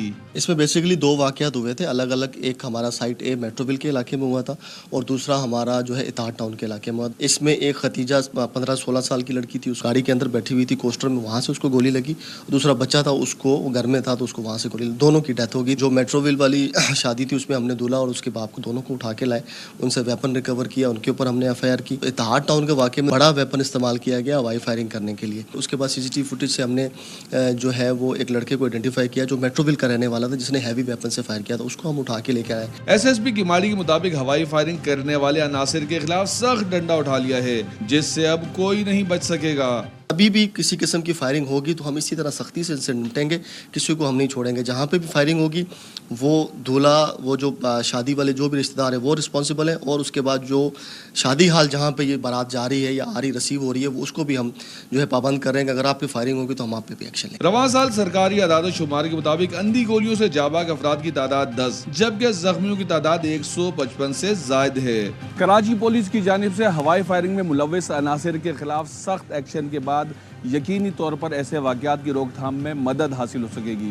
कैमरामैन मोहम्मद दानिश के साथ नज़ीर शाह, ARY न्यूज़ कराची। अच्छा, लाहौर में आप देखें ऐसा अंदोहनाक वाक़या पेश आया जहाँ पर शादी की तकरीब के दौरान फायरिंग हुई और उससे लड़की जाँ बहक हो गई। और पुलिस के मुताबिक मनावा का इलाका था जहाँ पर ये शादी की तकरीब जारी थी। दुल्हा के वालिद को हिरासत में ले लिया गया है। Just imagine, she was just 16 और फायरिंग का वाक़या पेश आया। और कहा जा रहा है कि दूल्हा और उसके दोस्तों ने फायरिंग की है। आप अंदाज़ा करें, ये सीने में गोली लगी इस बच्ची को और ये जाँबर ना हो सकी। मतलब आप सोचें कि पूरी ज़िंदगी उसके सामने पड़ी थी और वो इस शादी की तकरीब में शरीक थी, लेकिन ये उसके साथ उसके घर वालों पर क़यामत बीत गई। वाक़े के बाद दुल्हा और उसके दोस्त मौके से फ़रार हो गए और पुलिस ने मक़तूला के वालिद की दरख्वास्त पर नामालूम अफराद के खिलाफ मुकदमा दर्ज करके तफ्तीश शुरू कर दी। दूल्हा के बारे में तो इन्फॉर्मेशन होगी तो वाई नामालूम अफराद? ज़ाहिर है उसको बराह रास्त उन्होंने इंडिक्ट नहीं किया होगा इसमें, लेकिन मतलब सोचें जब बाकी लोगों को क्या कहें जब यहाँ पर जिनकी शादी हो रही है वही जब फायरिंग कर रहे हों, और कितनी अवेयरनेस हर प्लेटफॉर्म से, सोशल मीडिया का प्लेटफॉर्म हो, टेलीविज़न हो, लोगों को बताई जा रही है कि इन वाक़यात से लोगों की जानें चली जाती हैं। अब दूल्हा अपनी शादी से ही फ़रार हो गया, ज़ाहिर है जिस तरह की उन्होंने हरकत की उसके बाद, लेकिन एक ज़िंदगी चली गई। इस तरह के बेशतर वाक़यात होते हैं और उस पर भी लोगों की आंख नहीं खुलती, उस पर भी लोगों को समझ नहीं आता कि खुदारा खुशी मनाएं, लेकिन खुशी मनाने का अंदाज़ आपका मुख्तलिफ अंदाज़ आप अपना सकते हैं। फायरिंग किसी भी महज़िब माशरे में आप खुशी मनाने का एलिमेंट नहीं होना चाहिए। सोचें कि उससे किसी की ज़िंदगी चली गई, उसका ज़िंदगी का सफ़र तमाम हो गया आपकी तफरी की वजह से। ये कोई मजाक नहीं है और आपने किसी की ज़िंदगी को, आप हंसती बसती वो बच्ची थी, उसके घर वालों पे क्या बीत रही होगी, उसके माँ बाप पे, उसके बहन भाइयों पे, उसकी ज़िंदगी का सफ़र। में शरीक होने आई थी। खैर, लकी मरवत से खबर एक शामिल करते हैं जहां पर बताया जा रहा है कि ATM को तोड़ा गया है और ये नामालूम मुलजिम ने पेशावर कराची इंडस हाईवे पर बैंक के ATM को तोड़ दिया है। ये मंजर आप देख सकते हैं टेलीविज़न स्क्रीन पर, ये तस्वीर है। और फिर ये है कि सीमेंट फैक्ट्री के गेट पर ATM था जिसको तोड़ा गया है और उसके बाद अब ये है कि रकम निकाल कर वहाँ से फ़रार भी हो गए। मतलब इट इज़ दैट ईज़ी, या फिर वो यहाँ पर कोई गार्ड वगैरह या कोई ऐसा सिस्टम नहीं होगा कि देखा जाए, क्योंकि आई एम श्योर कि इस प्रोसेस में काफ़ी वक्त लगा होगा। ये आसान काम नहीं है, ATM इतने आसानी से अगर तोड़ा जा सके या उसको इस तरीके से डिसमेंटल किया जा सके, this is not an easy task. तो ख़ासा वक्त लगा कर ये काम किया गया होगा, लेकिन क्या वहाँ पर गार्ड नहीं थे, क्या वहाँ पर CCTV कैमराज नहीं थे, ये जानना पड़ेगा इस पर। बिल्कुल, और ये अभी इसकी ज़ाहिर मज़ीद डिटेल आनी है। सो हमारे नुमाइंदे ज़ुबैर मौजूद हैं, उनसे बात कर लेते हैं। ज़ुबैर, बताइएगा कितनी रकम ली और कितनी देर ये कार्रवाई हुई? कोई वहाँ पर नहीं था मौजूद सिक्योरिटी गार्ड? ज़ुबैर, आप सुन सकते हैं? चलो, ज़ुबैर से हमारा रब्ता नहीं हुआ। बहरहाल ये वाक़या पेश आया लकी मरवत में और इस तरीके से बड़ा आसान नहीं होता किसी भी ATM मशीन को जाके तोड़ फोड़ करना। वहाँ पर प्रॉपर एक अलार्म सिस्टम होता है और उसके बाद हरकत में आ जाती है मोबाइल, इस तरीके से पुलिस मोबाइल भी आ जाती हैं, लेकिन इसमें खासा टाइम भी लगता है। तो ये सूरत हाल हमारे सामने आई है। अच्छा जी, अब ये बात ये है कि कराची में भी पुलिस की जानिब से ऑपरेशन किए गए हैं और यहाँ पर सच्चल पुलिस की जानिब से जो ऑपरेशन किया गया है उससे मुतालिक तफसीलात कुछ हमारे सामने आई हैं। सदफ, इसकी डिटेल्स कुछ यूँ है कि सच्चल, बकर गोट, अब्बास टाउन और दीगर इलाकों में पुलिस का कॉम्बिंग ऑपरेशन जारी है। तो अफजल खान बता रहे हैं। जी अफजल। मशकूक अफराद की मौजूदगी की इतला पर ईस्ट जोन पुलिस की जानिब से ये कॉम्बिंग ऑपरेशन किया गया था और सच्चल के जो इलाके हैं, बखर गोट, अब्बास टाउन और दीगर इलाकों में कॉर्डन ऑफ किया गया, घर घर तलाशी दी गई। इस तमाम कार्रवाई के दौरान 6 मशकूक अफराद को हिरासत में लिया गया है, जबकि पुलिस हुकाम का कहना है कि मुतादिद मुश्तबा अफराद के जो कवायफ थे उनको तलाश ऐप के जरिए भी चेक किया गया है और ये कार्रवाइयां जो है वो रात भर जो है वो ईस्ट जोन के अंदर जारी रही, क्योंकि शहर में जो स्ट्रीट क्राइम के वाक़यात बढ़ रहे हैं उसके पेश नज़र पुलिस ना सिर्फ दिन भर स्नैप चेकिंग का सिलसिला भी तेज कर रही है, बल्कि रात गए टारगेटेड कार्रवाइयों का भी सिलसिला बढ़ा दिया गया है। अफजल, बहुत शुक्रिया आपका। अच्छा जी, अब ज़रा यह आपको बता दें कि इस्लामाबाद में ये जो इलेक्शन पटिशन्स का मामला है, इसको जल्द समाअत के लिए मुकर्रर करने की मुतफर्रिक दरख्वास्तें मंजूर कर ली गई हैं। NA 47 और 48 के इंतखाबी नताइज के खिलाफ पटिशन्स पर समाअत 8 जुलाई को होगी। तो हुसैन अहमद चौधरी मज़ीद तफसीलात दे रहे हैं इससे मुतालिक, बताइएगा जी। देखिए, इस्लामाबाद की 3 इलेक्शन पटिशन जो है वो पहले से ज़ेर समाअत थी, लेकिन मीनवाइल पार्लियामेंट में एक कानून साजी हुई थी और एक इलेक्शन एक्ट जो है वो मंजूर हुआ था। उसके बाद ये मामला इल्तवा का शिकार हो गया था। अब इस्लामाबाद की तीनों इलेक्शन पटिशन जल्द समाअत के लिए मुकर्रर करने की मुतफर्रिक दरख्वास्तें मंजूर कर ली गई हैं। हल्का NA 47 और 48 के इंतखाबात में मुबैना दानी के खिलाफ पटिशन पर समाअत 8 जुलाई को होगी। इलेक्शन ट्रिब्यूनल ने जीते हुए लीगी MNA डॉक्टर तारिक फजल चौधरी और राजा खुर्रम नवाज को 8 जुलाई को तलब कर दिया है। जैसे तारिक जहांगीरी जो कि इलेक्शन ट्रिब्यूनल के जज हैं, उन्होंने इलेक्शन कमीशन हुकाम को भी आइंदा समाअत पर तलब कर लिया है। ये पटिशन जो है वो शोएब शाहीन अली बुखारी ने जल्द समाअत के लिए मुकर्रर करने की दरख्वास्त दायर की थी, जिसे आज अदालत ने सुना है और दोनों मुतफर्रिक दरख्वास्तें मंजूर कर ली। जी ठीक है, बहुत शुक्रिया आपका हुसैन अहमद चौधरी। अच्छा जी, अडियाला जेल रावलपिंडी में 190 मिलियन पाउंड रेफरेंस की समाअत आज होगी और खुसूसी एहतसाब अदालत इस्लामाबाद के जज मोहम्मद अली बड़ाइच अडियाला जेल पहुंच गए हैं। मुकदमे में बानी PTI और उनकी अहलिया बुशरा बीबी नामजद हैं। तो इस केस की आज समाअत होगी और समाअत के लिए जज जो हैं वो रावलपिंडी एहतसाब अदालत पहुंच गए। रावलपिंडी गालिबन वही अलकादिर ट्रस्ट वाला मामला है जिसकी समाअत होगी। तो इस पर खुसूसी अदालत के इस्लामाबाद के जज मोहम्मद अली बड़ाइच पहुंच चुके हैं। अडियाला जेल में इस मामले की समाअत की जाएगी और मुकदमे में बानी PTI और बुशरा बीबी नामजद हैं जो कि इस वक्त अडियाला जेल में ही हैं। तो लिहाजा इस मामले की समाअत भी वहीं पर होने जा रही है।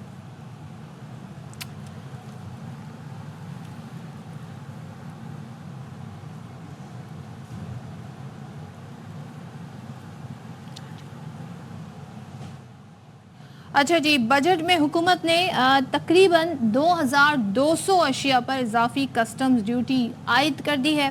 नोटिफिकेशन भी इसका जारी हो गया है। अब गाड़ियों के जो पार्ट्स होते हैं उन पर 2% एडिशनल कस्टम ड्यूटी आयद की गई है और नोटिफिकेशन जो बैगेज स्कीम के तहत इंपोर्टेड अशिया और गाड़ियों पर 2% एडिशनल कस्टम ड्यूटी आयद कर दी गई है। इसी तरीके से जो इंपोर्टेड बैटरीज हैं उन पर भी 2% एडिशनल कस्टम ड्यूटी आयद की गई है।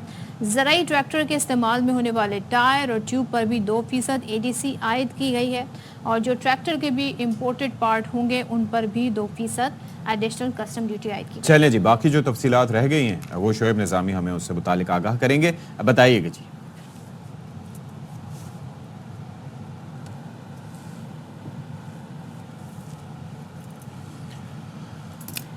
जी, उनसे रब्ता गालिबन नहीं हो पा रहा, तो रब्ता हो जाएगा तो उनसे मज़ीद तफसील जान लेंगे। बहरहाल हमने आपको ये बता दिया है कि बजट में चूंकि टैक्सेस की भरमार है तो इस बार हुआ यह है कि 2200 अशिया पर इजाफी कस्टम्स ड्यूटी आयद की गई है और इम्पोर्टेड अशिया और गाड़ियों पर 2% एडिशनल कस्टम ड्यूटी आयद है।